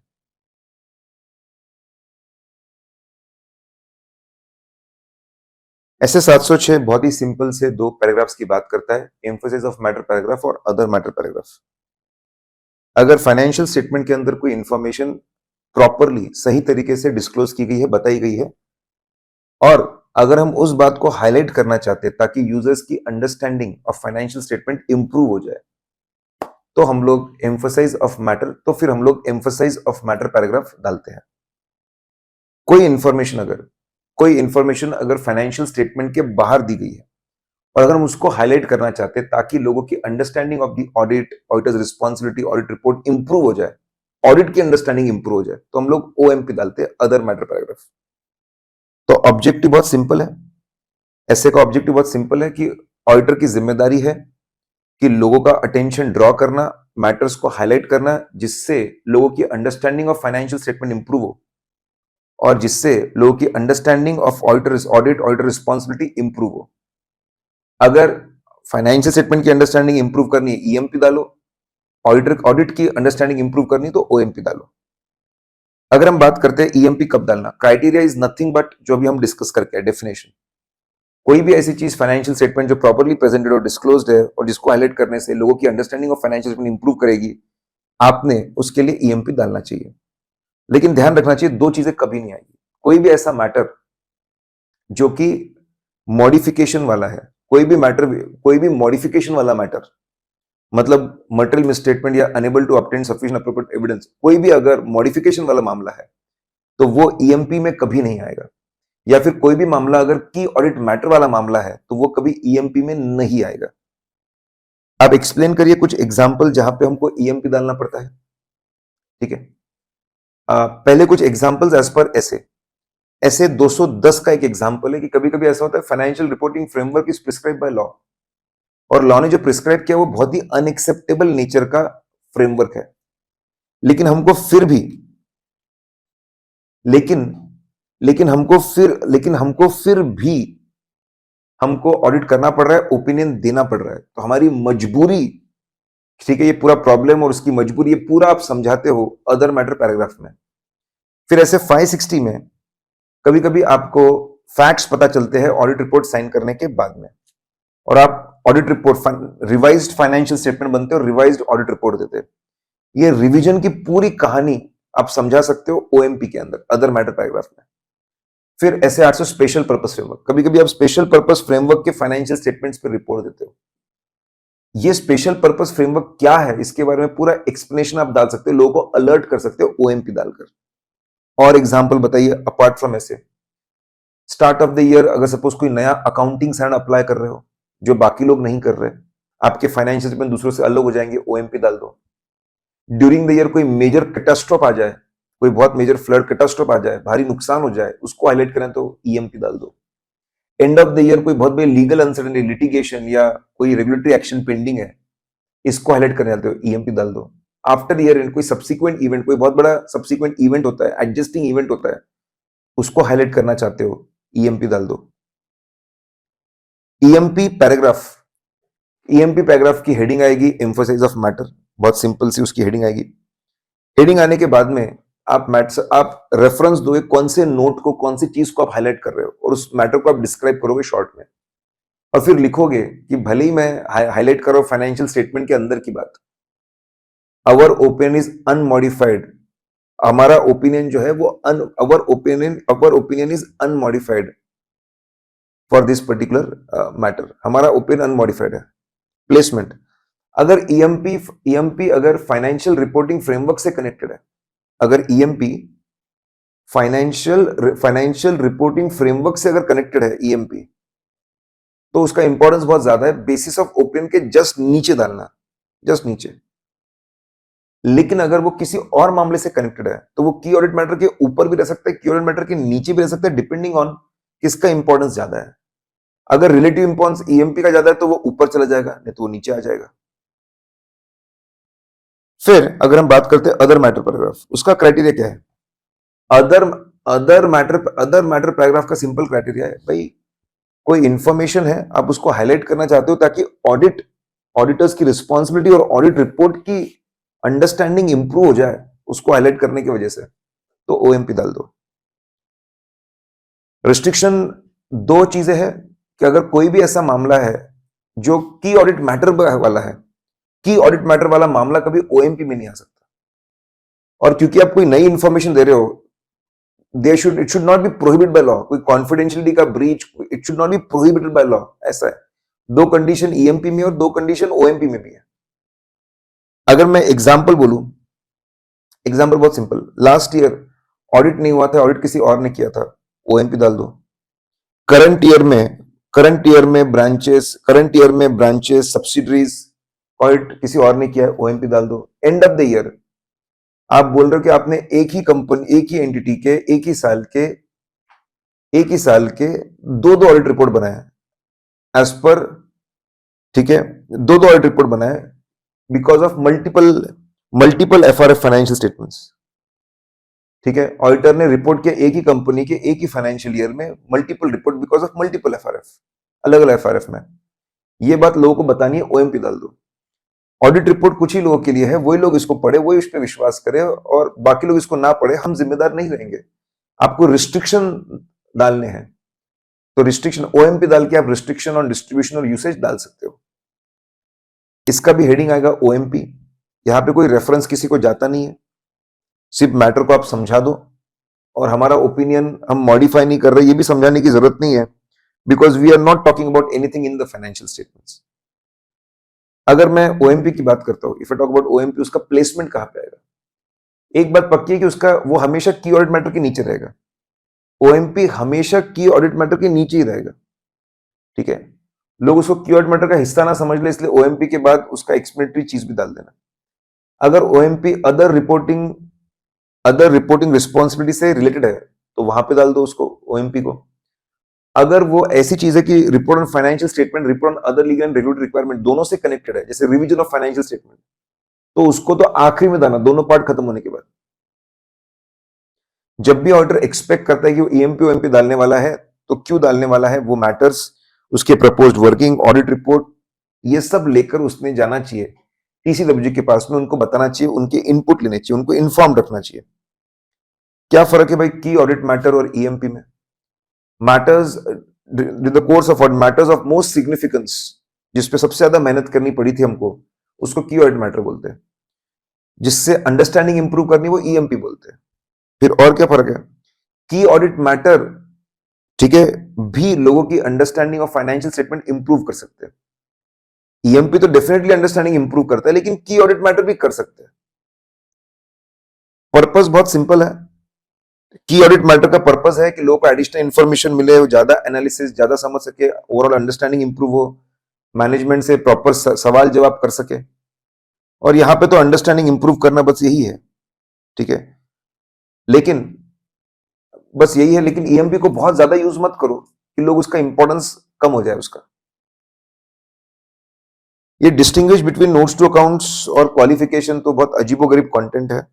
मैंने जो बातें बोली है वही भाई, नोट्स टू अकाउंट्स बनाता है मैनेजमेंट, क्वालिफिकेशंस लिखता है auditor. Notes to accounts financial statement में होते हैं, क्वालिफिकेशन ऑडिट रिपोर्ट में होता है। नोट्स टू अकाउंट्स बनाने का पर्पस ये होता है लोगों को प्रॉपर अंडरस्टैंडिंग दे फाइनेंशियल स्टेटमेंट आइटम्स को लेकर। क्वालिफिकेशन, ठीक है, बनाते ताकि लोगों को समझाए कि हमने क्वालिफाई क्यों किया। अगर मैनेजमेंट और ऑडिटर डिसएग्री करते हैं तो मैनेजमेंट अपना point of view notes to account में समझाता है, और ऑडिटर अपना पॉइंट ऑफ व्यू जो बेसिस ऑफ क्वालिफिकेशन है, क्वालिफिकेशन वहां पे समझाता है। नोट्स को यूज करते हैं एज अ प्रोटेक्शन कि भाई मैनेजमेंट अपना पॉइंट ऑफ व्यू रखता है। ऑडिटर भी नोट्स को यूज करता है, उसका रेफरेंस देके लोगों की अंडरस्टैंडिंग इंप्रूव करता है। जब भी आप कोई एग्जामिनेशन करो, अगर आप ओपिनियन दे रहे हो तो वो डॉक्यूमेंट को रिपोर्ट बोलेंगे, और अगर आप we are vouching on accuracy of the facts, facts पे बात कर रहे हो तो उसको हम सर्टिफिकेशन बोलेंगे। रिडक्शन ऑफ शेयर कैपिटल होता है, रिडक्शन ऑफ शेयर कैपिटल जब होता है तो सर्टिफिकेट लगता है सेक्शन 66 में, वो उसका एग्जाम्पल है। सेक्शन 143 में हम लोग ऑडिट रिपोर्ट देते हैं, वो एग्जाम्पल है रिपोर्ट का। ऐसे 260 कुछ बातें यहां पे आ गई है। कभी कभी टीसीडब्ल्यूजी जैसे बोर्ड ऑफ डायरेक्टर्स है, वो अपनी कमिटी बनाते, सब ग्रुप बनाते, और उसको बोलते कि पूरा अकाउंट्स ऑडिट तुम संभाल लो, तो ऑडिटर उनसे पूरा कम्युनिकेशन करता है। एब्सोल्युटली फाइन, बिल्कुल कर सकता है। कभी उसको जरूरत महसूस पड़ी तो ऐसा बोल सकता है कि यार मैंने जिन लोगों से बात की उनको समझ में आ गया, लेकिन मुझे डाउट है कि जो पूरा टीसीडब्ल्यूजी उनको समझ में आया कि नहीं, तो वो उनसे जाकर भी बात कर सकता है। कभी कभी ऐसा होता है कि TCWG those charge with governance और मैनेजमेंट के लोग बिल्कुल सेम है, both are exactly same, overlapping है। पार्टनरशिप फर्म में वही 4 पार्टनर मैनेजमेंट, वही 4 पार्टनर टीसीडब्ल्यूजी। क्योंकि हम लोगों से एज अ मैनेजमेंट पूरा कम्युनिकेशन कर चुके हैं, उन्हीं लोगों से वापस कम्युनिकेट करना फॉर टीसीडब्ल्यूजी, बिकॉज उनकी और एक टीसीडब्ल्यूजी कैपेसिटी, कोई सेंस नहीं बनता। लेकिन आपको ऐसा लगता है कि एक आध दो लोगों को ही मैनेजमेंट के कुछ वो मुद्दा अच्छे से होता है, बाकी लोगों को नहीं पता, तो बाकी सबसे भी कम्युनिकेशन कर लेना चाहिए। तो जनरली एक बार अगर कम्युनिकेशन हो गया, वापस करने की जरूरत नहीं होती। लेकिन अगर आपको मन में लगे कि यार हो सकता है कुछ लोग को समझा नहीं हो, तो कम्युनिकेशन कर दो। पिछले साल की जो इंफॉर्मेशन जो इंफॉर्मेशन दी जाती है उसको बोला जाता है कंपैरेटिव्स, दैट इज कंपैरेटिव्स। उसको बताने के 2 तरीके, हमको फाइनेंशियल रिपोर्टिंग फ्रेमवर्क को पढ़ना पड़ेगा। अगर फ्रेमवर्क बोलता है कि पिछले साल की इंफॉर्मेशन डिटेल में दो, उसका प्रॉपर पूरा ब्रेकअप दो, पूरा डिटेल दो, पूरा ब्रेकअप दो, नोट्स टू अकाउंट्स में पूरी इंफॉर्मेशन समझाओ, इतने डिटेल दो कि कोई अगर उसको सिर्फ इंडिपेंडेंटली देखना चाहे तो उसको फाइनेंशियल स्टेटमेंट का फील आ जाए। उसको बोलते हैं financial statement approach, comparative financial statement approach, COFS. और अगर फ्रेमवर्क में ऐसा लिखा है कि भाई पूरा फोकस करंट ईयर पर रखो, लास्ट ईयर का इंफॉर्मेशन सिर्फ रेफरेंस के लिए दो, जहां जहां करंट ईयर इंफॉर्मेशन है ब्रैकेट में लास्ट ईयर देना, उसका कोई ब्रेकअप देने की जरूरत नहीं है। नोट्स टू अकाउंट्स में कोई सिग्निफिकेंट समरी या बाकी चीजें कोई बताने की जरूरत नहीं है। उसको बोलते हैं करस्पॉन्डिंग फिगर अप्रोच। अगर कोई फाइनेंशियल स्टेटमेंट अप्रोच फॉलो कर रहा है, पिछले साल को भी इक्वल इंपॉर्टेंस दे रहा है, तो हम भी हमारी ऑडिट रिपोर्ट बनाते वक्त इंट्रो और ओपिनियन में करंट ईयर के साथ साथ में प्रीवियस ईयर को भी हम रेफर करेंगे। बनाने वाला इतनी मेहनत कर रहा है पिछले साल पे, तो हम भी ऑडिट रिपोर्ट दोनों पे देंगे। अगर बनाने वाला करस्पॉन्डिंग फिगर अप्रोच पे पिछले साल को कोई इंपॉर्टेंस नहीं दे रहा, तो हम भी हमारे ऑडिट रिपोर्ट पे सिर्फ करंट ईयर को इंपॉर्टेंस देंगे, पिछले साल को रेफर नहीं करेंगे। सिंपल। ये रिपोर्टिंग अप्रोच है, 2 साल का ऑडिट नहीं करना पड़ता, रिपोर्टिंग अप्रोच है। अगर आपने पिछले साल का ऑडिट नहीं किया है तो ओएमपी दाल के लोगों को बताना पड़ेगा कि पिछले साल का ऑडिट हमने नहीं किया, किसी और ने किया है। कंपैरेटिव्स का ऑडिट कैसे करना, कंपैरेटिव फाइनेंशियल स्टेटमेंट का ऑडिट कैसे करना, करस्पॉन्डिंग फिगर का ऑडिट कैसे करना, यही है। 2 चीजें, बेसिक ऑडिट प्रोसीजर और एडिशनल ऑडिट प्रोसीजर। आप आपकी जिम्मेदारी, आप सबसे पहले जाके basic audit procedure, financial reporting framework को अच्छे से पढ़ लीजिए, समझ लीजिए क्या लिखा है, उसकी रिक्वायरमेंट्स क्या है, ठीक है, वो समझ लीजिए, क्योंकि चेक करना है कि भाई फ्रेमवर्क के हिसाब से बराबर है कि नहीं कंपैरेटिव्स। फिर अग्री करिए comparative information data prior to data से मैच हो रहा है कि अगर मैच हो जाए तो मन में विश्वास पैदा होता है सब सही है। फिर कंसिस्टेंसी, अकाउंटिंग पॉलिसीज भी रीड करिए, देखिए कंसिस्टेंसी है ना, अगर कंसिस्टेंसी है फिर हमारा विश्वास बढ़ जाता है भाई कंपैरेटिव सही लग रहा है, प्रॉपरली प्रेजेंटेड, डिस्क्लोज्ड है। बेसिक चीजें है अग्री करना और consistency of accounting policy check करना। ये सब करते वक्त अगर हमको सस्पिशन आता है, पॉसिबल मटेरियल मिसस्टेटमेंट लगता है, तो जितनी चाहे उतनी ऑडिट प्रोसीजर परफॉर्म करो और सच्चाई क्या है उसके तहत तक जाओ। अगर हमको गलती मिलती है प्रायर पीरियड फाइनेंशियल स्टेटमेंट्स में गलती मिलती है, ठीक है, और हम ही थे पिछले बार के ऑडिटर, अगर पिछले साल की गलती मिलती है तो देखो, अगर पिछले साल आप ऐसे 560 को लगाकर पिछले साल के फाइनेंशियल स्टेटमेंट और ऑडिट रिपोर्ट को रिवाइज कर सकते हैं क्या, वो देखना चाहिए। और अगर वो पॉसिबल नहीं है तो फिर उसका रेक्टिफिकेशन करंट ईयर में उसका रेक्टिफिकेशन हो जाएगा। तो ये एडिशनल ऑडिट प्रोसीजर है। फाइनली रिटर्न रिप्रेजेंटेशन देना पड़ता है, जितने साल रेफर करोगे इंट्रो और ओपिनियन में उतने साल का रिटर्न रिप्रेजेंटेशन देना पड़ेगा। 2 साल रेफर करोगे 2 साल, 3 साल रेफर करोगे 3 साल, एंड सो ऑन। भले पिछले साल पे रिटर्न रिप्रेजेंटेशन आया होगा लेकिन वो एज ऑन लास्ट ईयर था, हमको करंट ईयर का फ्रेश रिटर्न रिप्रेजेंटेशन चाहिए। तो बेसिक ऑडिट प्रोसेस परफॉर्म करो, फिर एडिशनल ऑडिट प्रोसेस परफॉर्म करो और रिटर्न रिप्रेजेंटेशन ले लो, हो गया आपका ऑडिट ऑफ कंपैरेटिव्स ऑडिट, या फिर audit of comparative financial statement, या ऑडिट ऑफ करस्पॉन्डिंग फिगर्स। ऐसे 710 में रिपोर्टिंग बहुत ही इंटरेस्टिंग है। सबसे पहले देखेंगे रिपोर्टिंग करस्पॉन्डिंग फिगर्स अप्रोच के लिए, फिर हम लोग देखेंगे reporting comparative financial statement approach के लिए। Let's see corresponding figures. Simple सी बात बोली है कि करस्पॉन्डिंग फिगर्स में हम लोग सिर्फ करंट ईयर को रेफर करते हैं, हम लोग प्रीवियस ईयर प्रायर पीरियड्स को कभी भी रेफर नहीं करते हैं, accept in certain situations. 2 exception है, 2 सिचुएशन ऐसे हैं जब हम लोग प्रीवियस ईयर के फिगर्स को रेफर करेंगे। कब होगा वो? पहला सिचुएशन, अगर prior period audit report is modified, अगर मॉडिफाइड ऑडिट रिपोर्ट है, क्वालिफाइड हो सकता है, एडवर्स हो सकता है, डिस्क्लेमर हो सकता है, तो फिर क्या होगा? ऐसे केस में हम मैनेजमेंट के पास जाएंगे और मैनेजमेंट को बोलेंगे देखो पिछला साल बीत गया, जो भी प्रॉब्लम है प्लीज उसको रिजॉल्व कर दो करंट ईयर में। अगर आप रिजॉल्व कर दोगे बहुत बढ़िया, हम उसको चेक कर लेंगे, बात खत्म। लेकिन अगर आप रिजॉल्व नहीं करोगे तो फिर रिजॉल्व नहीं करोगे, इसका मतलब पिछले साल का जो डेटा है, पिछले साल की जो इंफॉर्मेशन है वो मिसस्टेटेड है, हमको उसके ऊपर अपना ओपिनियन मॉडिफाई करना पड़ेगा। अब इसमें 2 सिचुएशन आ जाएगी। पहला, पिछले साल की जो गलती है उसका इंपैक्ट करंट ईयर पे भी है, जैसे डेप्रिसिएशन पिछले साल चार्ज नहीं किया था तो इस साल भी ओपनिंग बैलेंस गलत है, इस साल का डेप्रिसिएशन भी गलत है, तो हमको दोनों को रेफर करना पड़ेगा बोथ, कि भाई करंट ईयर प्रीवियस ईयर दोनों में गलती है, दोनों में इतनी इतनी गलती है, ये हम आपको बता रहे हैं। और फिर एक सिचुएशन ऐसा आएगा कि सिर्फ प्रीवियस ईयर में इंपैक्ट है, लॉटरी इनकम को सेल्स में डाल देता, सिर्फ पिछले साल पे इंपैक्ट है, इस साल पे कहीं पर भी कोई इंपैक्ट नहीं है। ऐसे केस में हम लोग सिर्फ पिछले साल की चीजें गलत है इतना हम लोग बोलेंगे, और एक चीज बोलेंगे कि उसके वजह से पिछले साल का कंपैरिजन करंट ईयर से बराबर नहीं हो पा रहा है। बहुत ही simple common sense based steps है, लॉजिकल। फिर अगली situation, next situation is material misstatement है प्रायर पीरियड में। अब हम लोग ऑडिट कर रहे थे, ऑडिट करने के दौरान हमको पता चला कि मटेरियल मिसस्टेटमेंट है प्रायर पीरियड में, पिछले साल अनमॉडिफाइड ओपिनियन था, कोई गलती नहीं बताई थी, गलती हमको इस साल पता चली, तो छोटा सा फर्क पड़ा। पहले इसमें पहले से मॉडिफाइड ओपिनियन था, पता था हमको, अभी करंट ईयर का ऑडिट करते वक्त हमको पता चला। क्या करेंगे? सेम अप्रोच, मैनेजमेंट के पास जाएंगे और उनको बोलेंगे प्लीज डील विद इट, इसको रेक्टिफाई कर दो। अगर रेक्टिफाई कर देंगे तो फिर ठीक है, अगर रेक्टिफाई कर देंगे तो रेक्टिफिकेशन को चेक कर लेंगे, रेक्टिफाई नहीं करेंगे तो हमको मॉडिफाई करना पड़ेगा opinion for previous year. Previous year में गलती हमको बताना पड़ेगा। करंट ईयर का क्या होगा, वो लोग साइलेंट है, सेम चीज है। करंट ईयर पे इंपैक्ट है तो उसकी भी गलती के बारे में बोलेंगे, और करंट ईयर पे इंपैक्ट नहीं है तो बस चीजों को छोड़ देंगे कि भाई करंट ईयर में कोई गलती नहीं है, सिर्फ कंपैरिजन गलत हो रहा है। बहुत आसान। फिर अगर हम बात करते हैं कंपैरेटिव फाइनेंशियल स्टेटमेंट की, कंपैरेटिव फाइनेंशियल स्टेटमेंट में तो रिपोर्टिंग की अगर हम बात करें, हम हमेशा दोनों को रिपोर्ट करते हैं। We refer each financial period on which we are giving each financial period which is given in financial statement.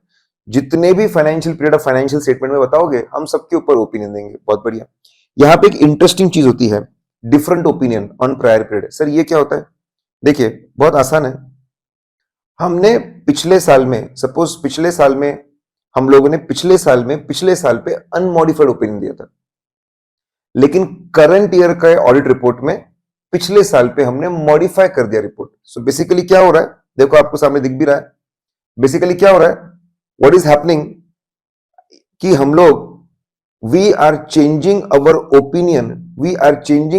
Opinion with respect to prior period. पहले जिसके ऊपर हम लोग अनमॉडिफाइड ओपिनियन दे रहे थे, उसके ऊपर हम लोग मॉडिफाइड ओपिनियन दे रहे हैं।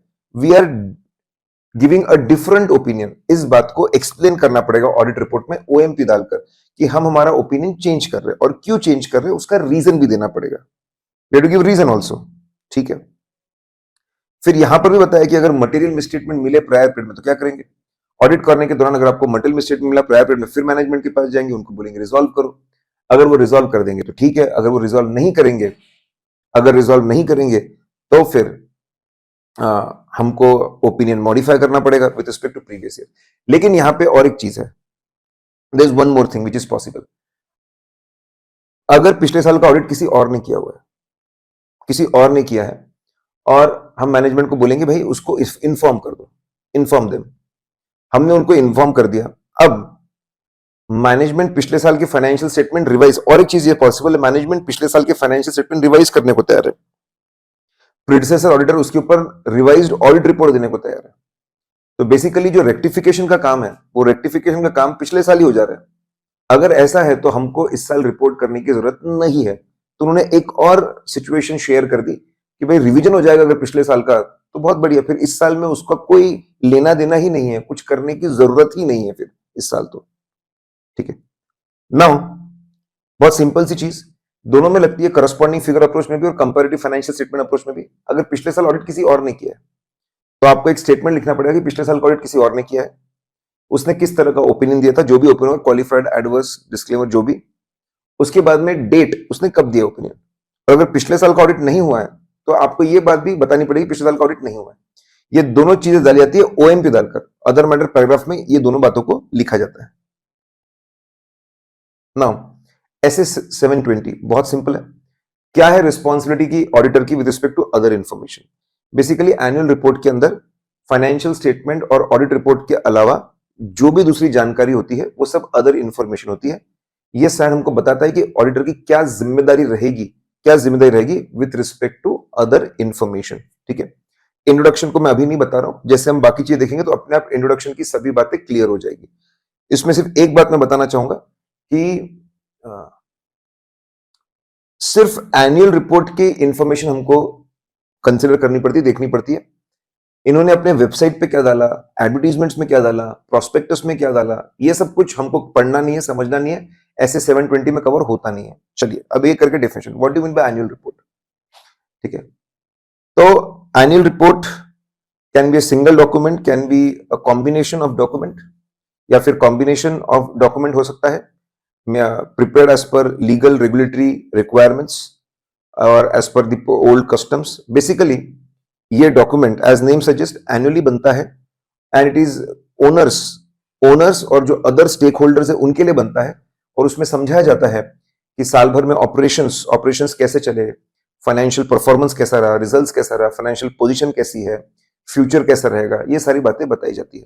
तो कंटेंट में यही बताया जाता है कि इस साल क्या क्या बातें हुई, फ्यूचर में हम क्या एक्सपेक्ट कर रहे हैं, किस तरीके से हमने कंपनी को चलाया, क्या अच्छी बुरी बातें हुई, ये बातों को बताया जाता है। अदर इन्फॉर्मेशन मतलब क्या, एनुअल रिपोर्ट के डॉक्यूमेंट में ऑडिट रिपोर्ट और फाइनेंशियल स्टेटमेंट को छोड़कर बाकी जितने भी डॉक्यूमेंट्स है वो सब हमारा अदर इंफॉर्मेशन है।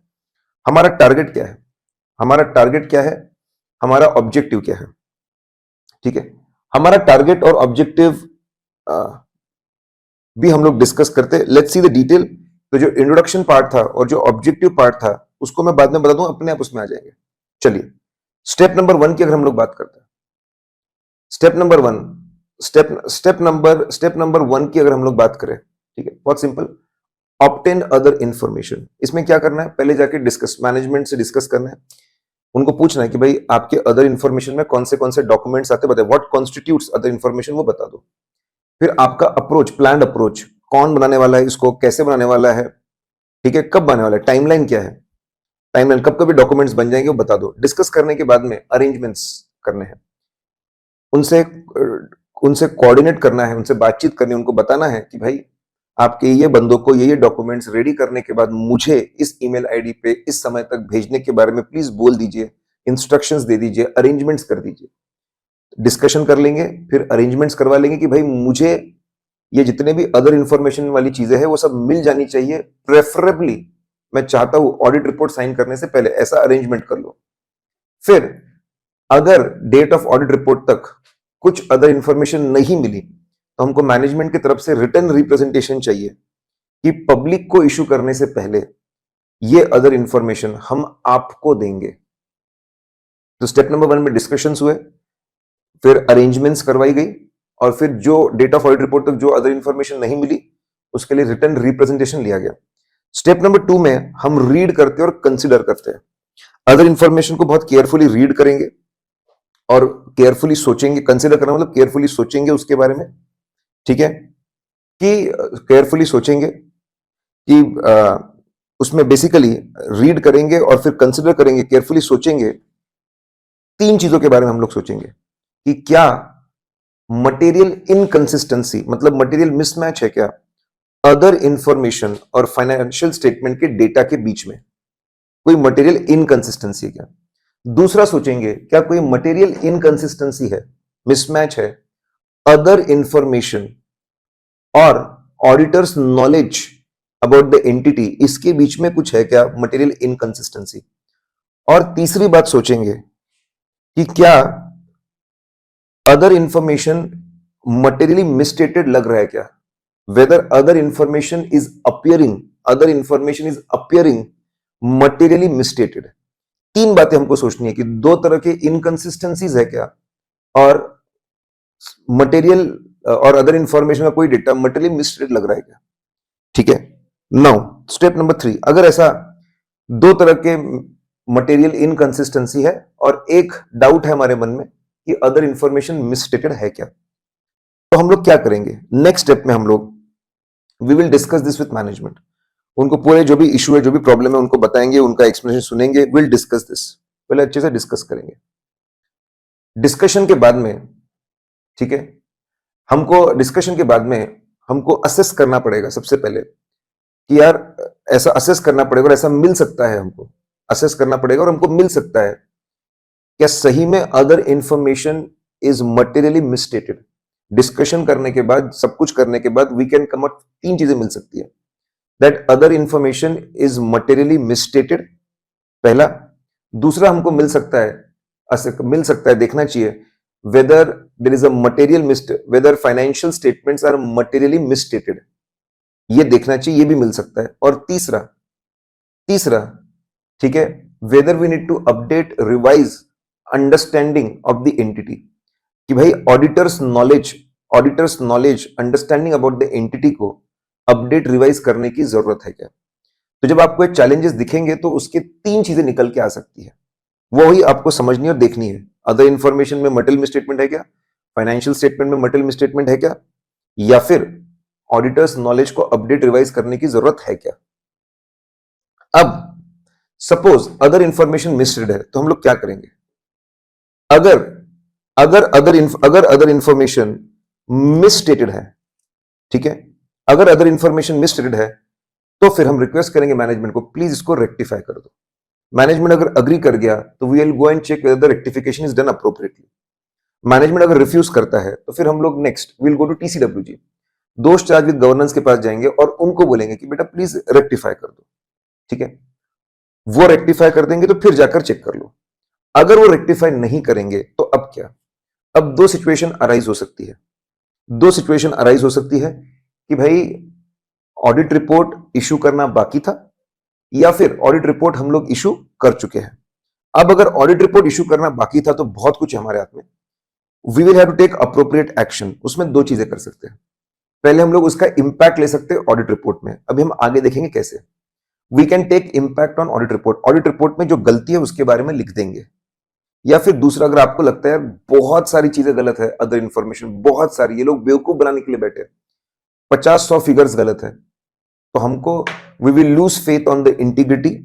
We will think about withdrawing from the assignment. हम विड्रॉ कर लेंगे। अभी तक तो ऑडिट रिपोर्ट नहीं दी थी ना, हम विड्रॉ करने के बारे में सोचेंगे और विड्रॉ कर लेंगे, ठीक है। इफ पॉसिबल बाय लॉ हम विड्रॉ कर लेंगे। अब अगर हम ऑडिट रिपोर्ट दे चुके हैं तो अगर हम ऑडिट रिपोर्ट दे चुके हैं तो फिर हमारे पास करने के लिए कुछ ज्यादा बचता नहीं है। लेकिन स्टैंडर्ड बोलता है टेक अप्रोप्रिएट एक्शन। जाइए लॉ रूल्स रेगुलेशंस पढ़िए, लीगल एडवाइस देखिए तो क्या कर सकते हैं। तो इंडियन लॉ के हिसाब से you can go and speak at AGM. उसको यूज करिए, go and speak at AGM, perfect रहेगा। अब अगर फाइनेंशियल स्टेटमेंट में मटेरियल मिसस्टेटमेंट है या फिर ऑडिटर्स नॉलेज अपडेट करने की जरूरत है तो क्या करेंगे? इसके लिए बहुत सारे दूसरे स्टैंडर्ड्स है, उसको फॉलो करो। हमारे पास में स्टैंडर्ड्स है ना, उसको फॉलो करो। रेक्टिफिकेशन के लिए ऐसे 450 है, वो फॉलो कर लो। अगर अंडरस्टैंडिंग चेंज करनी है तो ऐसे 315 के हिसाब से अंडरस्टैंडिंग चेंज कर लो। हो सकता है रिस्क भी चेंज हो जाए। 330 के हिसाब से हो सकता है ऑडिट प्रोसेस को भी रिवाइज करना पड़े, वो कर डालो, चेंज कर दो, सिंपल। अब रिपोर्टिंग कैसे होती है? तो भाई सेपरेट सेक्शन जाता है। सेपरेट सेक्शन जाता है, उसकी हेडिंग रहेगी अदर इंफॉर्मेशन, जो भी आपको ठीक लगे। कब डालते हैं सेपरेट सेक्शन? अगर लिस्टेड कंपनी है और लिस्टेड कंपनी में अगर आपको अदर इंफॉर्मेशन मिल चुकी है, अगर आपको मिल चुकी है अदर इंफॉर्मेशन, आप कब डालोगे? तो आपको देखना डेट ऑफ ऑडिट रिपोर्ट पे क्या स्टेटस है। लिस्टेड कंपनी केस में अगर आपको अदर इंफॉर्मेशन मिल चुकी है on date of audit report, या फिर यू एक्सपेक्ट टू रिसीव, अगर एक्सपेक्टेशन भी है, रियलिस्टिक एक्सपेक्टेशन मिल जाएगी, मुझे विश्वास है ये लोग दे देंगे, सालों से देते आए हैं, तो हम लोग अदर इंफॉर्मेशन सेक्शन डाल देंगे और उसमें जो जो बातें वो रिपोर्ट कर देंगे। लिस्टेड कंपनी में लोग एनकरेज कर रहे हैं कि भाई सिर्फ एक्सपेक्टेशन है तो भी रिपोर्टिंग कर डाल।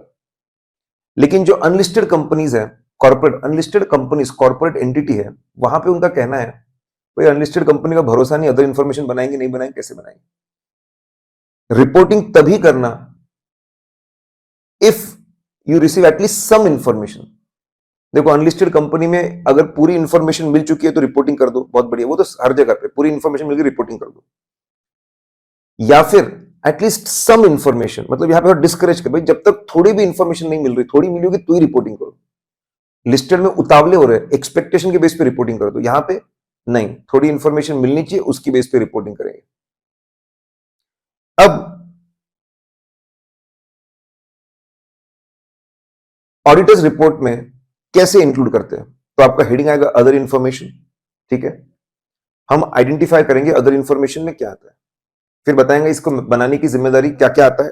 आप बताइए अदर इंफॉर्मेशन में क्या आता है, क्या मतलब अदर इंफॉर्मेशन में क्या क्या चीजें आप ऑब्टेन कर चुके हो, और लिस्टेड में तो ये भी बताइए, लिस्टेड में ये भी बताइए कि कौन सी इंफॉर्मेशन आप और एक्सपेक्ट कर रहे हो। फिर आप बताइए मैनेजमेंट रिस्पॉन्सिबिलिटी, भाई एक स्टेटमेंट डालिए कि भाई इसको बनाना मैनेजमेंट की जिम्मेदारी है। फिर एक स्टेटमेंट डालिए ऑडिटर की जिम्मेदारी है रीड करना और कंसिडर करना एज पर दिस एसए 720। फिर बता दें कि ऑडिटर ने जो ओपिनियन दिया है फाइनेंशियल स्टेटमेंट में, वो ओपिनियन के अंदर अदर इंफॉर्मेशन कवर नहीं होती। हम उस पर कोई ओपिनियन देते, we don't express any opinion on other information, क्योंकि हमने उसको एग्जामिन वेरीफाई नहीं किया हुआ है। हम लोग उस पर सिर्फ रिपोर्ट करते। रिपोर्ट कैसे करते? अब if there is no material misstatement in other information, हम सब इतना लिखते हैं we have nothing to report. अगर उसमें मटेरियल मिसस्टेटमेंट है तो हम डिस्क्राइब करते हैं उसमें क्या मटेरियल मिसस्टेटमेंट है। कभी अगर आप फाइनेंशियल स्टेटमेंट पे क्वालिफाइड एडवर्स डिस्क्लेमर दे रहे हो, क्वालिफाइड और एडवर्स दे रहे हो, तो फाइनेंशियल स्टेटमेंट गलत होंगे तो अदर इंफॉर्मेशन का भी कुछ डेटा गलत हो सकता है उसकी वजह से, तो आपने समझाना चाहिए, एक्सप्लेन करना चाहिए कि भाई ये क्वालिफिकेशन एडवर्स की वजह से अदर इंफॉर्मेशन में ये चीजें गलत है, ठीक है। एक और खास चीज, इसका प्लेसमेंट कहां पे होगा? इसका प्लेसमेंट कहां पे होगा इस सेक्शन का? अगर कोई मटेरियल मिसस्टेटमेंट नहीं है तो इसका प्लेसमेंट होगा की ऑडिट मैटर के नीचे। और अगर मटेरियल मिसस्टेटमेंट है तो इसका इंपॉर्टेंस बढ़ जाता है, इसका प्लेसमेंट होगा की ऑडिट मैटर के ऊपर।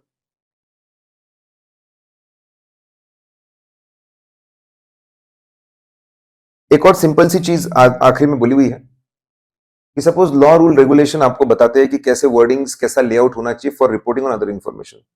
बिल्कुल लॉ रूल्स रेगुलेशन को फॉलो करो, कोई प्रॉब्लम नहीं है, लेकिन शर्त रखना यह है कि स्टैंडर्ड को आप रेफर कर सकते हो प्रोवाइडेड 3 एलिमेंट कम से कम आने चाहिए। Identifying other information, auditors responsibility और सीधा स्टेटमेंट, ठीक है, कि भाई उसके काम का आउटपुट क्या, ये 3 चीजें आनी चाहिए, तभी आप ऐसे का रेफरेंस दे सकते हो। सेक्शन 143 हमको बताता है कि ऑडिट रिपोर्ट में हमने क्या क्या लिखना चाहिए, और जो भी वो बोलता है लिखने के लिए, हम ऑडिट रिपोर्ट का जो सेकंड पार्ट है, report on other legal and regulatory requirement, वहां पे हम लोग लिख देते हैं। तो एक एक करके देखते हैं। It is about duty of the auditor, और सबसे बड़ी ड्यूटी है ऑडिट रिपोर्ट में क्या लिखना। 143(1) के अंदर 143(1) बोलता है कि ऑडिटर ने इंक्वायरी करनी चाहिए 6 चीजों को लेकर, और अगर कोई एडवर्स बात पता चली, निगेटिव बात पता चली, तो उसको बता देना चाहिए। 6 चीजें कौन सी है? सबसे पहले, सबसे ज्यादा पैसा कहां से आता है? इश्यू ऑफ शेयर से। Issue of shares for cash, अगर कंपनी ने साल भर में इश्यू ऑफ शेयर किए फॉर कैश, तो जाकर देखो पैसा मिला क्या है, पहली चीज। और दूसरा, इसकी proper accounting, calls in arrears, premium, proper accounting हुई क्या। फिर पैसा आने के बाद में लोग अनशर्ट क्या बांटते हैं? Loans and advances. तो जाके पूछो कि आपने साल भर में लोन्स एंड एडवांसेस दिए क्या, on the basis of security. सिर्फ सिक्योर्ड लोन्स एंड एडवांसेस देखना है। वहां पे 2 चीजें देखनी है, वेदर सिक्योरिटी इज एडिक्वेट, और दूसरा देखना है whether terms and condition are prejudicial, मतलब harmful for the interest of the company. फिर पैसे बच जाते, लोग क्या करते हैं? Personal expenses. तो हमको जाकर देखना है, भैया पीएनएल अकाउंट बता, एक्सपेंस अकाउंट बता, क्या कोई डायरेक्टर एम्प्लॉइज ने अपने पर्सनल एक्सपेंसेस डेबिट किए कंपनी के पीएनएल के अंदर, वो हमको रिपोर्ट करना है। पैसे खत्म होने के बाद ये लोग क्या करते हैं? Sale of securities below purchase price. साल भर में बता कि तुमने जो कोई सिक्योरिटी बेचे है वो बिलो परचेज प्राइस बेचे है क्या, और इसमें कुछ गलत काम है क्या, जानबूझ के कंपनी को नुकसान पहुंचा है क्या, वो हमको रिपोर्ट करना पड़ेगा। ध्यान रखना, it is not applicable to banking company and investment company. फिर पैसे खत्म, ये सब गड़बड़ करने के बाद ये लोग क्या करते हैं? छुपा दे चीजों को, ठीक है। Transaction presented merely by book entry, क्या ऐसे ट्रांजैक्शन है? फेक ट्रांजैक्शन, सिर्फ बुक एंट्री है, कोई सपोर्ट नहीं, कोई डॉक्यूमेंट नहीं, कोई लोग नहीं इसको प्रूव करने के लिए। देखना है कि वो प्रेजुडिशियल है क्या, रिपोर्ट करना पड़ेगा। फिर हमको देखना है whether loans and advances, whether loans and advances are shown as deposit. Loan advance को एज ए डिपॉजिट बताया क्या? लोन देना पाप है, एडवांस देना महापाप है, जानबूझ के एज ए डिपॉजिट दिखाते अपने पापों को छुपाने के लिए, तो वो रिपोर्ट कर देंगे। आईसीआई का रिसर्च कमेटी, आईसीआई का रिसर्च कमेटी, उसने यही बोला रिसर्च करके कि अगर कोई स्पेशल कमेंट है, कुछ आपको स्पेशल बात बतानी है, कोई अजीबोगरीब बात बतानी है, निगेटिव बात बतानी है, तो फिर रिपोर्ट करो, तो रिपोर्ट करने की जरूरत नहीं है, ठीक है। अगर आप सेटिस्फाइड सब बराबर, तो कुछ रिपोर्ट करने की जरूरत नहीं है। अगर आप कुछ रिपोर्ट नहीं करोगे तो ऑडिट रिपोर्ट के बाकी चीजों पर भी कोई इंपैक्ट नहीं आएगा। फिर सेक्शन 145 सिंपल बात बोलता है, सेक्शन 145 बोलता है ऑडिट रिपोर्ट, साल भर में ऑडिट रिपोर्ट बनाने के बाद उसको साइन करना, ऑथेंटिकेट करना, ताकि लोग उस पर भरोसा करें, ये ऑडिटर की जिम्मेदारी है। साथ में कोई और भी डॉक्यूमेंट, सर्टिफिकेट, कंपनीज एक्ट अगर साइन करने के बारे में बोलता है तो उसको भी एग्जामिन करके साइन करना तुम्हारी जिम्मेदारी बनती है। दूसरा, अगर तुमको कहीं पर भी कुछ नेगेटिव मिलता है तो आपने क्वालिफाई डालना चाहिए, कंडीशनल, आपने क्वालिफाई, ऑब्जर्वेशन, कमेंट डालना चाहिए अपने ऑडिट रिपोर्ट में। इसको इंपॉर्टेंस मिलेगा, इसको रीड किया जाएगा before AGM and it will be open for inspection to the members. Simple 4 बातें। फिर हम बात करते हैं 149 और 10 की। 149 बोलता है कि सभी कंपनी ऑडिटर्स की, सभी कंपनी ऑडिटर्स की जिम्मेदारी है कि वो अपना ऑडिट करेंगे as per standards on auditing. फिर कौन से स्टैंडर्ड्स ऑन ऑडिटिंग? वो स्टैंडर्ड्स ऑन ऑडिटिंग जो अप्रूव किए गए, प्रिस्क्राइब किए सेंट्रल गवर्नमेंट ने। लेकिन सेंट्रल गवर्नमेंट को रेकमेंड कौन करेगा? It should be recommended by ICAI. लेकिन अप्रूव करने के पहले किससे बात करेंगे? एनएफआरए, मतलब रिकमेंडेशन आईसीएआई से आएगा और कंसल्टेशन एनएफआरए से लेंगे और इसको इशू करेंगे। जब तक सेंट्रल गवर्नमेंट इसको अप्रूव नहीं करता, तब तक जो स्टैंडर्ड्स आईसीएआई बना रहा है उसी को हम लोग डीम कर लेंगे अप्रोप्रिएट स्टैंडर्ड्स। तो आज के डेट में सीए इंस्टीट्यूट के स्टैंडर्ड्स चलते हैं, ज्यादा सीए इंस्टीट्यूट उछली तो गवर्नमेंट अपने हाथ में ले लेगा स्टैंडर्ड्स ऑन ऑडिटिंग को। फिर अगर हम लोग बात करते हैं 143 सबसेक्शन 3 की, ठीक है, कुछ बातें एकदम लॉजिकल। किसी भी ऑडिट पे जाकर सफिशिएंट इंफॉर्मेशन, एक्सप्लेनेशन इकट्ठा करना चाहिए ओपिनियन देने के लिए, तो रिपोर्ट करो, इंफॉर्मेशन, एक्सप्लेनेशन ऑब्टेन किया गया। इंफॉर्मेशन ऑब्टेन करने सबसे बड़े आदमी के ऊपर रिपोर्ट करो, लॉजिकल सी, सबसे बड़ा आदमी डायरेक्टर। क्या कोई डायरेक्टर डिस्क्वालिफाइड है क्या under section 164 subsection 2 for doing financial irregularity? लगातार 3 साल तक फाइनेंशियल स्टेटमेंट या एनुअल रिटर्न फाइल नहीं करना, 1 साल ज्यादा हो गए, पेमेंट्स नहीं करना, declare dividend, interest, repayment of debentures, preferences पे नहीं करना, अगर ऐसा कुछ गलत काम होता है तो बंदा डिस्क्वालीफाई होता है। तो कोई बंदा डिस्क्वालीफाई हुआ क्या साल भर में, बताओ। फिर डायरेक्टर से छोटा कौन क्या होता है? सिस्टम्स। कंपनी के अंदर internal financial control over financial reporting, इसी का और एक नाम है internal financial control with reference to financial statement. Financial statement बनाने का, अकाउंटिंग करने का और फाइनेंशियल स्टेटमेंट बनाने का एडिक्वेट सिस्टम, इफेक्टिव सिस्टम बना हुआ है ना। सिस्टम से क्या बनते? Books, whether proper books of accounts are maintained and proper returns are received from the branches. Accounting जो है वो proper as per accounting standards हुई है ना बुक्स के अंदर, एज पर अकाउंटिंग स्टैंडर्ड्स। फिर जो फाइनल बैलेंसेस निकल रहे बुक्स ऑफ अकाउंट्स के, whether they agree with the financial statements, balance sheet, PNL, एकदम सीक्वेंस में हाईएस्ट से लेके लोएस्ट तक के अपन चीजें करते जा रहे हैं। फिर हम बात करते हैं अदर पॉइंट्स की, तो बार इफ एप्लीकेबल, अगर ब्रांच ऑडिटर है तो उसकी रिपोर्ट तुमने रिसीव की ना, उसको रीड करके अपनी मेन रिपोर्ट बनाई ना, ठीक है। फिर आपको बताना है कि आपने ऑडिट रिपोर्ट में जितने भी ओपिनियंस, ईएमपी, ओएमपी, कमेंट्स दिए होंगे उसको पढ़ो और देखो क्या कोई ऐसी चीज है, क्या कोई ऐसा मैटर है which is having adverse effect on functioning of the company, मतलब कोई लॉस से कनेक्टेड मामला होगा तो लोगों को अलर्ट करो कि देखो हमारे कुछ ऑब्जर्वेशन कमेंट्स ऐसे हैं जो लॉस से कनेक्टेड है, adverse effect on functioning of the company है। या फिर कोई ऐसा मामला है क्या which is showing that maintenance of books of accounts is not proper, देखो ये मामले जो बता रहे कंपनी का maintenance of books of accounts बराबर नहीं है। आईएफसीआर रिपोर्टिंग से एग्जेम्पशन है, किसको? 1% कंपनी को एग्जेम्पशन है, उससे बड़ी आपकी स्मॉल कंपनी थी उसको एग्जेम्पशन है, उससे बड़ी प्राइवेट कंपनी होती है, प्राइवेट कंपनी है उसको भी एग्जेम्पशन है। एग्जेम्पशन कब मिलता है? एग्जेम्पशन मिलता है जब आपका turnover is less than 50 crore और आपकी जो बोरिंग्स है is less than 25 crore, less than 25 crore. अगर ये दोनों कंडीशन फुलफिल होगी, अगर ये दोनों कंडीशन फुलफिल होगी तो एग्जेम्पशन मिलेगा। अब हम बात करते हैं रूल 11 सेक्शन 140 सबसेक्शन 3 में जो गवर्नमेंट को पावर है उसके हिसाब से रूल 11 इशू किया है। लफड़ा लिटिगेशन, कंपनी के अंदर जितने भी लिटिगेशन है उसकी प्रॉपर अकाउंटिंग और प्रॉपर डिस्क्लोजर कंपनी ने किया है ना, ऐसे 501 का भी रेफर दे सकते हो। लॉसेस, कंपनी ने जितने भी कॉन्ट्रैक्ट साइन किए लॉन्ग टर्म कॉन्ट्रैक्ट्स उसको स्टडी करो, जितने भी लॉस मेकिंग कॉन्ट्रैक्ट्स है उसका लॉस इमीडिएटली बुक होना चाहिए, तो उन्होंने उसका बुक करके उसका प्रोविजन बनाया ना।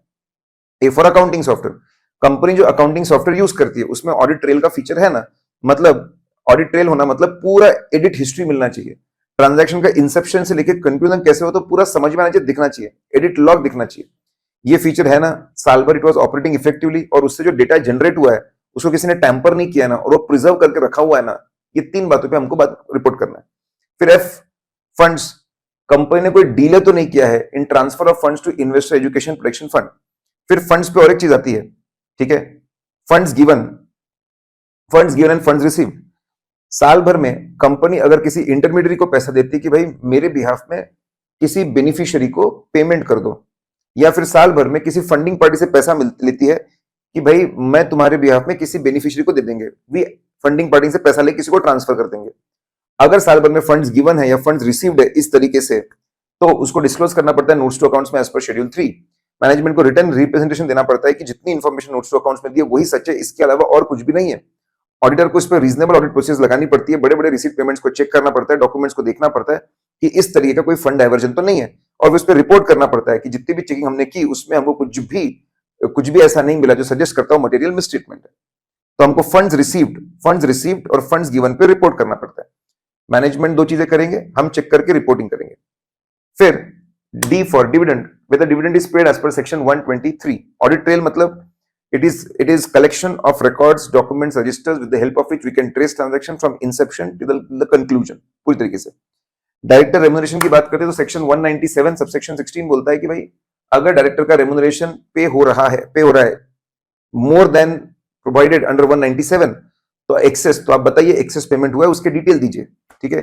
ये रिपोर्टिंग करनी पड़ती है, report on other legal and regulatory requirement. Fraud reporting की बात करते हैं तो रिपोर्टिंग टू गवर्नमेंट बहुत सिंपल है। अगर ऑडिटर को पता चलता है he has reason to believe कि कंपनी के अंदर फ्रॉड किया है कंपनी के ऑफिसर्स और एम्प्लॉय ने, और वो फ्रॉड है 1 करोड़ या उससे ज्यादा रुपयों का, तो इसके बारे में इमीडिएटली बताना पड़ेगा बोर्ड ऑफ डायरेक्टर्स या ऑडिट कमेटी को। 2 दिन के अंदर बताना पड़ेगा उनको। 45 डेज का टाइम रहेगा रिप्लाई भेजने का, 45 डेज का टाइम। उनका रिप्लाई आने के बाद 15 दिन के अंदर सेंट्रल गवर्नमेंट को भेजना पड़ेगा हमारी रिपोर्ट, उनका रिप्लाई, लेटर हेड पे एक्सप्लेनेशन और फॉर्म 84 के साथ भेजना पड़ेगा। सेक्रेटरी जो एमसीए होते हैं, सेक्रेटरी एमसीए, उनको भेजना पड़ता है रजिस्टर्ड पोस्ट एक्नॉलेजमेंट ड्यू से या फिर स्पीड पोस्ट से, साथ में ईमेल भी करना पड़ता है। अगर सामने वाले लोगों का रिप्लाई नहीं आया तो 45 डेज के बाद हमारी रिपोर्ट, लेटर और फॉर्म 84 भर के हम लोग भेज देंगे, अगर उनका रिप्लाई आता नहीं है तो। फिर हम बात करते हैं अगर 1 करोड़ से कम का फ्रॉड है, 1 करोड़ से कम का फ्रॉड है तो फिर आपको सिर्फ reporting audit committee board of directors को बताना है 2 दिन के अंदर किस तरह का फ्रॉड है, कितना अमाउंट इन्वॉल्व है, कैसा फ्रॉड है, कितना अमाउंट इन्वॉल्व है, कौन सी पार्टीज इन्वॉल्व है। फिर यही डिटेल्स बोर्ड ऑफ डायरेक्टर्स को अपने रिपोर्ट में बताना पड़ेगा किस तरह का फ्रॉड है, कितना अमाउंट इन्वॉल्व है, पार्टीज अगर रेमेडियल एक्शन नहीं लिया है तो, और फिर बाजू में रेमेडियल एक्शन भी बताना पड़ेगा। पार्टीज पे फोकस नहीं है, रेमेडियल एक्शन होना चाहिए, इसके ऊपर पूरा का पूरा फोकस है।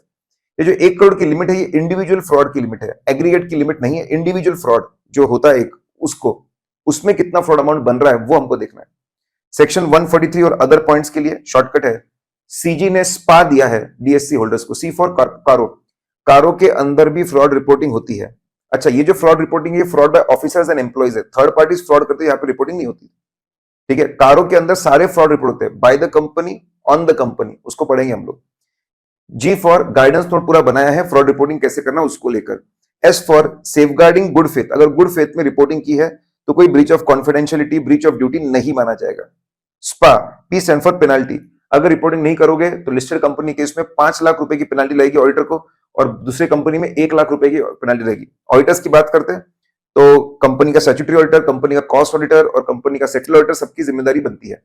फ्रॉड की डेफिनेशन अंडर सेक्शन एसए 240 और सेक्शन 447 बिल्कुल सिंपल है। 447 एक एडिशनल बात करता है, भाई जो फ्रॉडस्टर है उसको बेनिफिट हो या ना हो, कंपनी को या किसी को नुकसान हुआ तो हम उसको फ्रॉड मानेंगे।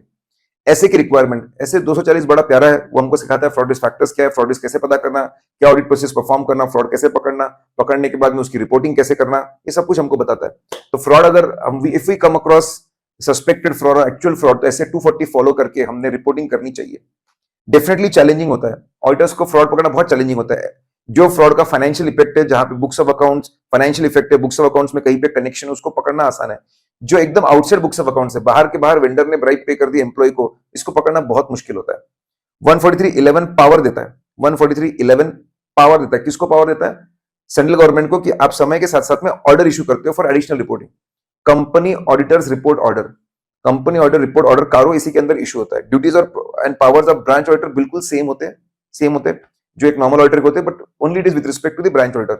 अगर हम कोई भी नेगेटिव रिपोर्ट करेंगे 143 के अंदर, तो हमको हमेशा रीजन बताना चाहिए, we should always specify the reason.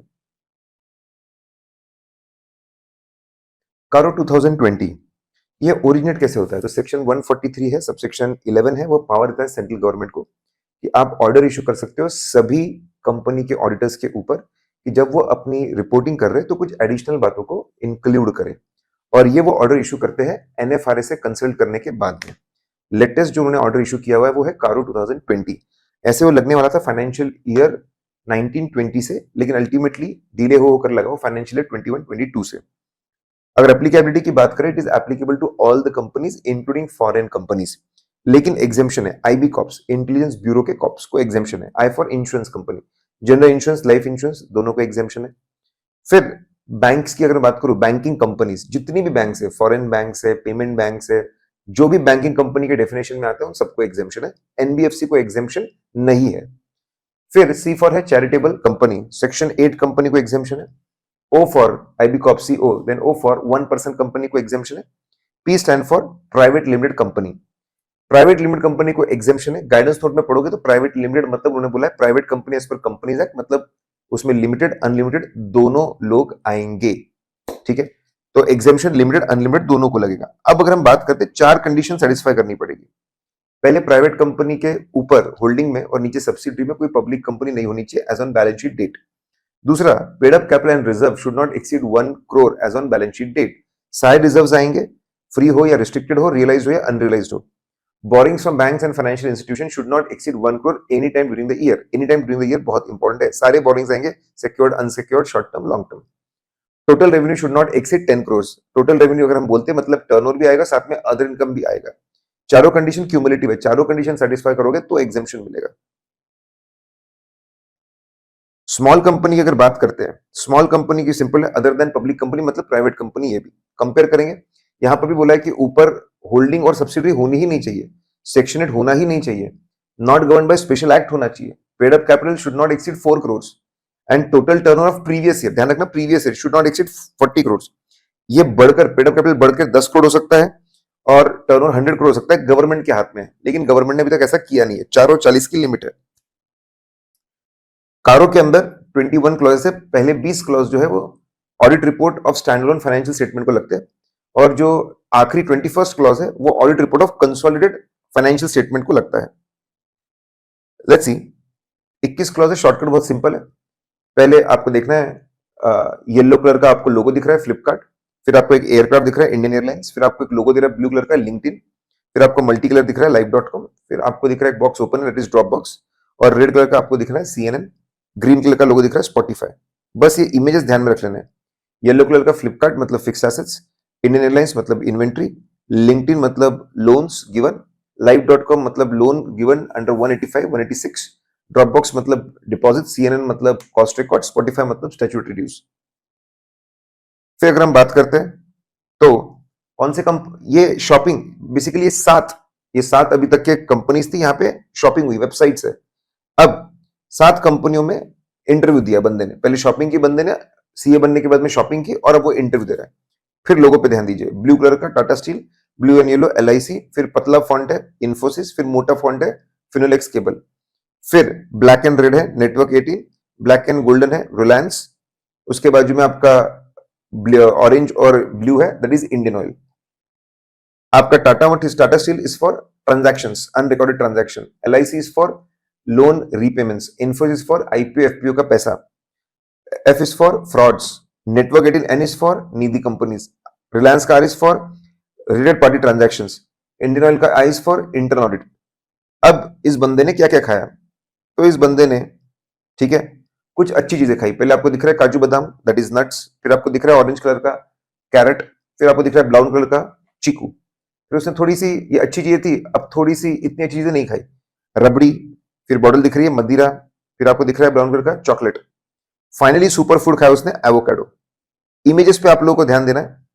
तो नट्स अगर बात करूं तो नॉन कैश ट्रांजैक्शन, कैरेट की अगर बात करूं तो certificate of registration from RBI, अगर चीकू की अगर मैं बात करूं तो कैश लॉसेस, रबड़ी की अगर बात करूं तो रेजिग्नेशन ऑफ स्टैट्यूटरी ऑडिटर, मदिरा की अगर बात करूं तो मटेरियल अनसर्टेनिटी, चॉकलेट की अगर बात करूं तो CSR, एवोकाडो की अगर बात करूं तो एडवर्स रिमार्क्स वाले क्लॉजेस। ठीक है, ये अगर आप इमेज ध्यान में रखेंगे तो आप फटाफट चीजों को रिकॉल कर पाएंगे। सिर्फ इमेज याद रखो, नंबर अपने आप आ जाता है।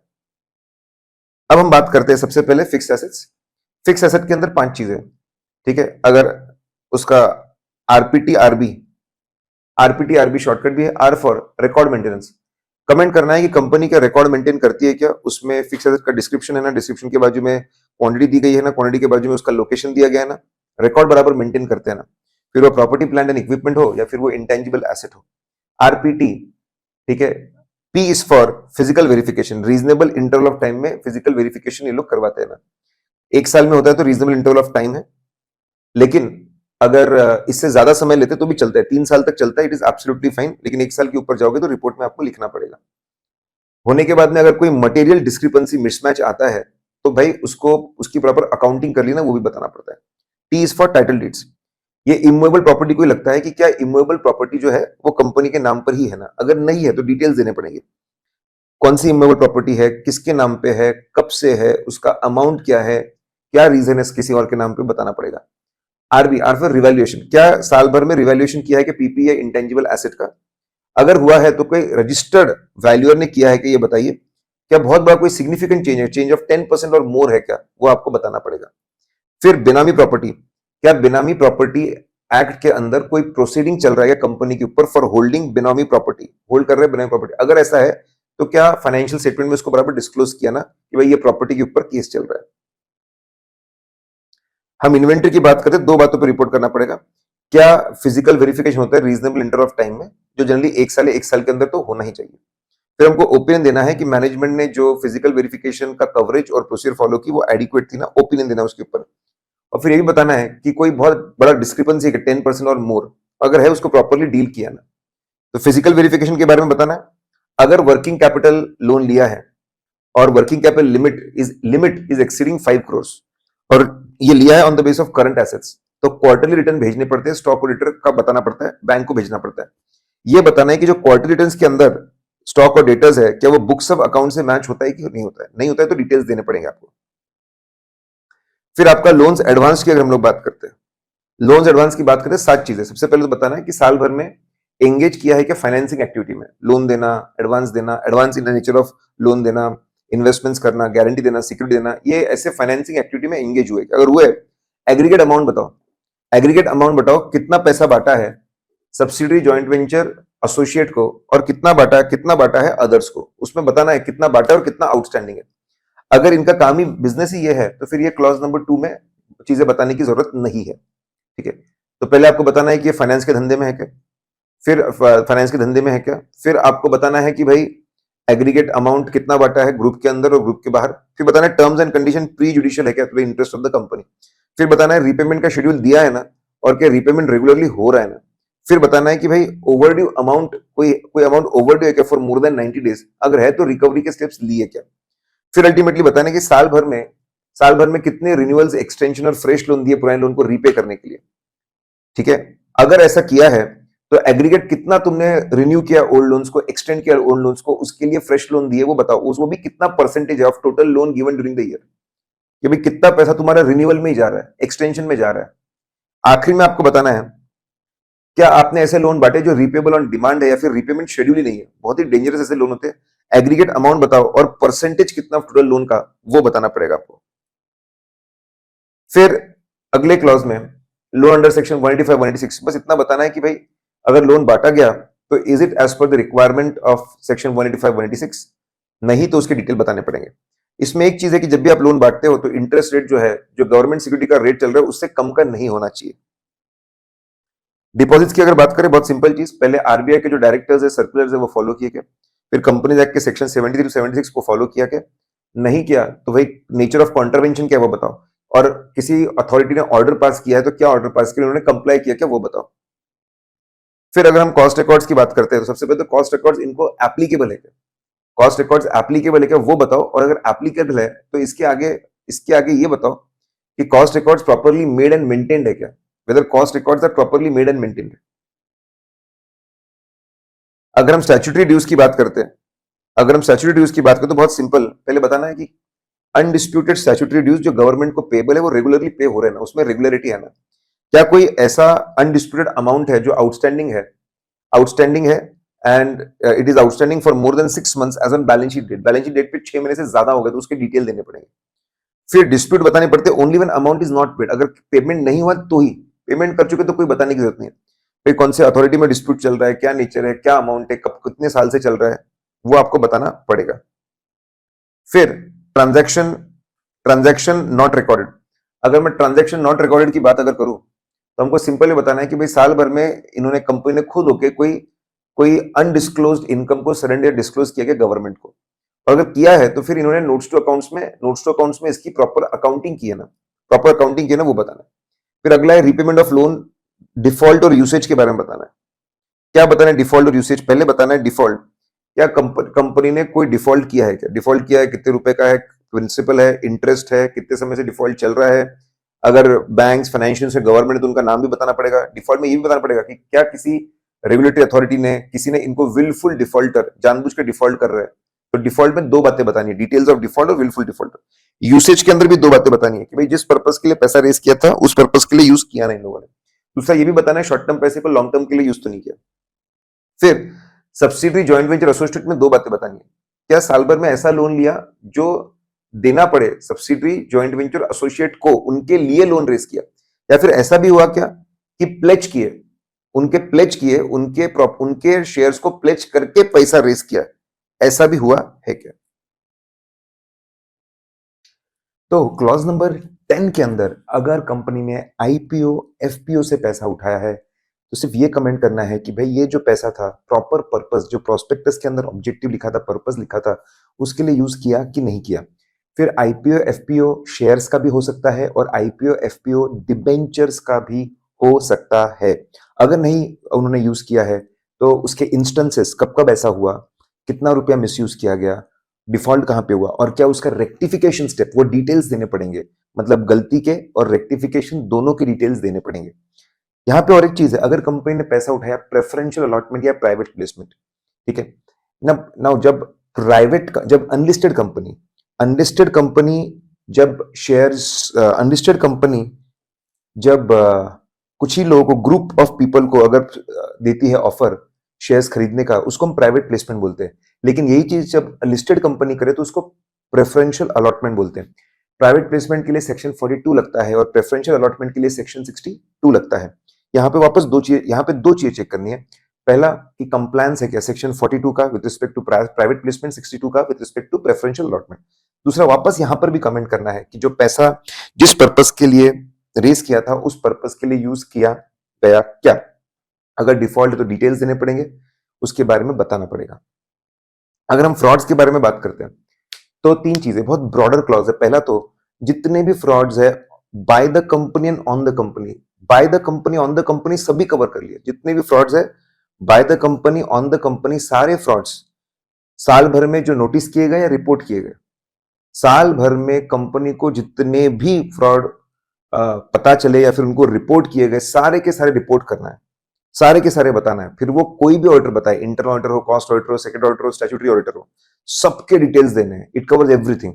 यही बताना है कि साल भर में सेक्शन 143 सबसेक्शन 12 के अंदर सेंट्रल गवर्नमेंट को रिपोर्टिंग हुई क्या, फॉर्म 84 भरकर भेजा क्या कोई बड़े फ्रॉड के बारे में।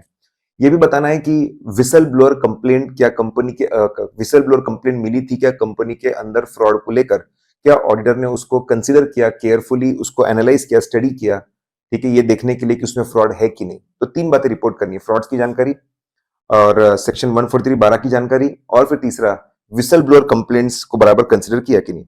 निधि कंपनी मतलब म्यूचुअल बेनिफिट कंपनी, मेंबर्स आते हैं, पैसा लाते हैं, अपने खुद के बेनिफिट के लिए उसको यूज करते हैं।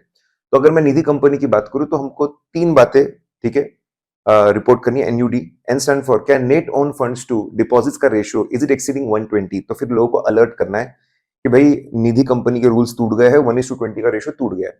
फिर ये बताना है क्या ये लोग अपने डिपॉजिट का 10% बराबर अनएनकम्बर्ड डिपॉजिट के अंदर मेंटेन करते हैं ना। तीसरा ये बताना है कि उन्होंने डिफॉल्ट किया है क्या इन रीपेमेंट ऑफ डिपॉजिट या उसके और पेमेंट ऑफ द इंटरेस्ट उसके ऊपर का। फिर आता है related party, Reliance related party, क्या रिलेटेड पार्टी ट्रांजैक्शन करने से पहले सेक्शन 177 के अंदर ऑडिट कमेटी का अप्रूवल, 188 के अंदर as required board of directors या शेयर होल्डर्स का अप्रूवल लिया क्या, और क्या ट्रांजैक्शन होने के बाद में उसकी प्रॉपर अकाउंटिंग की क्या, एज पर अकाउंटिंग स्टैंडर्ड उसको बराबर रिकॉर्ड किया ना, उसकी समरी डिस्क्लोज किया नोट्स टू अकाउंट्स में। फिर आता है इंटरनल ऑडिट, क्या कंपनी का इंटरनल ऑडिट इज कमेंसुरेट, मतलब is it suitable as per the size and the nature of the company. इतनी बड़ी कंपनी है उसके हिसाब से ऑडिट टीम उतनी ज्यादा, इंटरनल ऑडिट टीम उतनी ज्यादा बड़ी है ना। और क्या स्टैट्यूटरी ऑडिटर ने इंटरनल ऑडिटर की रिपोर्ट को केयरफुली कंसिडर किया, रीड किया अपना ऑडिट करते वक्त, वो भी देखना है। फिर अपने नट्स थे, नॉन कैश ट्रांजैक्शन। अगर डायरेक्टर या उनसे कनेक्टेड लोग कंपनी के साथ में नॉन कैश ट्रांजैक्शन करते हैं, मतलब एक्सचेंज ऑफ एसेट्स करते हैं, तो ये बताना है कि क्या इन्होंने प्रॉपर अप्रूवल लिया क्या शेयर होल्डर से अंडर सेक्शन 192। फिर कैरेक्ट था सर्टिफिकेट ऑफ रजिस्ट्रेशन। पहले बताना है कि क्या कंपनी को एज एनबीएफसी रजिस्टर होने की जरूरत है क्या। प्रैक्टिकल लाइफ में 50-50 टेस्ट होती है। अगर 50% of the income, more than 50% of the income is financial income, more than 50% of the asset is financial asset, तो उनको रजिस्ट्रेशन की रिक्वायरमेंट है। अगर है तो फिर क्या इन लोगों ने एक valid certificate of registration RBI से लिया क्या। तो पहले रजिस्ट्रेशन ऑफ सर्टिफिकेट की बात करते हैं। फिर ये भी बोलना और एक कि भाई क्या इन्होंने कोई एक्टिविटी की, फाइनेंसिंग की या हाउसिंग फाइनेंस की, सर्टिफिकेट लिए बिना। फिर आगे हमको बताना है कि क्या ये कंपनी एक सीआईसी है, कोर इन्वेस्टमेंट कंपनी है, क्या सीआईसी का क्राइटेरिया जो कंडीशन है फुलफिल कर रहे हैं। और सीआईसी बहुत सी बार अनरजिस्टर्ड एग्जेम्प्टेड होती है, तो क्या उसका भी क्राइटेरिया फुलफिल कर रहे हैं। Are they fulfilling criteria for CIC, are they fulfil criteria for exemption. फिर उसके बाद एग्जेम्पशन ये बताना है कि भाई whether there are more than one CICs, इसी ग्रुप को फाइनेंस करने के लिए एक से ज्यादा CICs है क्या। बहुत सिंपल सी बात। कैश लॉस के बारे में, क्या कंपनी कैश लॉस में चल रही है in current year and previous year, if yes amount of cash loss बताना है। ठीक है, कैश लॉस होता क्या है, लॉस जो पीएनएल का वो लीजिए, नॉन कैश एक्सपेंडिचर जैसे डेप्रिसिएशन, गुडविल राइट ऑफ, बाकी कुछ राइट ऑफ किया है, जो राइटिंग ऑफ चीजें है उसको रिवर्स करिए, उसके बाद में भी अगर लॉस आ रहा है तो उसको बोलते हैं कैश लॉस। फिर आपका रेजिग्नेशन, रबड़ी रेजिग्नेशन, क्या साल भर में कभी भी कंपनी के ऑडिटर ने रिजाइन किया है क्या, और अगर किया है तो फिर उसके जो भी इश्यूज थे रिजाइन करने के, क्या वो इनकमिंग ऑडिटर ने अच्छे से पढ़कर समझकर ही, whether auditor has taken to consider issues objections, उसको अच्छे से पढ़कर समझकर ही ऑफर अपना असाइनमेंट एक्सेप्ट किया है ना और ऑडिट कर रहा है ना, मतलब whether due importance is given to the reasons given by resigning auditor. फिर मटेरियल अनसर्टेनिटी, अपना रेशियो एनालिसिस, बिजनेस का एनालिसिस, फाइनेंशियल स्टेटमेंट्स, प्रोजेक्शंस, ये सब कुछ देखकर क्या लग रहा है, क्या कंपनी का फ्यूचर डिपेंड्स ऑन हैपनिंग और non happening of some future events, is it having a material uncertainty, क्या कोई मटेरियल अनसर्टेनिटी है क्या कंपनी के ऊपर, जिसकी वजह से वो एसेट्स को सेल ऑफ नहीं कर पाएंगे रेगुलर कोर्स ऑफ बिजनेस में, लाइबिलिटीज को पे ऑफ नहीं कर पाएंगे, उसके बारे में बताना है। फिर आपका चॉकलेट डर सीएसआर। देखिए सीएसआर खर्चा अगर अनस्पेंट होता है तो हम उसको दो कैटेगरी में बांट सकते हैं। जैसे एग्जांपल यहाँ पे देखिएगा, अगर अनस्पेंड मनी है 8 करोड़ रुपए का, ठीक है, उसमें से कुछ पैसा पता चला 5 करोड़ ऑनगोइंग प्रोजेक्ट के लिए। ऑनगोइंग प्रोजेक्ट मतलब जो 1 साल से ज्यादा लेते कंप्लीट होने के लिए, उसको ऑनगोइंग प्रोजेक्ट हम लोग बोलते हैं। सेक्शन 135 सबसेक्शन 6 बोलता है कि इसको एक अलग अकाउंट में ट्रांसफर करो और जो टाइम दिया हुआ है वो टाइम के अंदर इसको यूज कर लो, चलेगा, कोई प्रॉब्लम नहीं। या फिर दूसरा पैसा जो खर्च नहीं हुआ है, अदर देन ऑनगोइंग प्रोजेक्ट खर्च करने के लिए पूरा साल था, अभी साल खत्म हो गया है, साल खत्म होने के 6 महीने के अंदर इसको जो फंड दिया है शेड्यूल 7 में उसमें ट्रांसफर करना पड़ेगा एज पर 135 सबसेक्शन 5। तो बेसिकली क्या कंपनी अपने अनस्पेंट अमाउंट को बराबर ट्रीट कर रही है क्या 135(6) और 135(5) के हिसाब से। फिर जो कंसोलिडेटेड फाइनेंशियल स्टेटमेंट्स है उनको तो कारो नहीं लगता, लेकिन उनको एक क्लॉज लगता है। कंसोलिडेटेड फाइनेंशियल स्टेटमेंट की ऑडिट रिपोर्ट है, उसमें क्लॉज नंबर 21 में बताना है कि पूरे ग्रुप में जितने भी लोग कंसोलिडेट हुए हैं, जिनके फाइनेंशियल स्टेटमेंट यूज करे कंसोलिडेटेड फाइनेंशियल स्टेटमेंट बने, holding, subsidiaries, joint venture, associate, ये सब कुछ, क्या उनके कारो रिपोर्ट में कोई क्लॉज में एडवर्स या निगेटिव बातें लिखी हुई है क्या। तो एक इंडेक्स जाता है बेसिकली कि भाई ये कंपनीज है ग्रुप में, ये उनका स्टेटस है और उनके ये क्लॉज नंबर्स है जहां पे एडवर्स निगेटिव रिपोर्टिंग हुई है। जब भी कोई निगेटिव रिपोर्ट देना रहे, आपको अनफेवरेबल क्वालिफाइड रिपोर्ट देना रहे, ठीक है, एविडेंस आप नहीं ऑब्टेन कर पा रहे, तो आपने उसका रीजन देना चाहिए। कुछ सही होता है तो उसका रीजन देने की जरूरत नहीं, गलत है तो रीजन पक्का देना पड़ता है।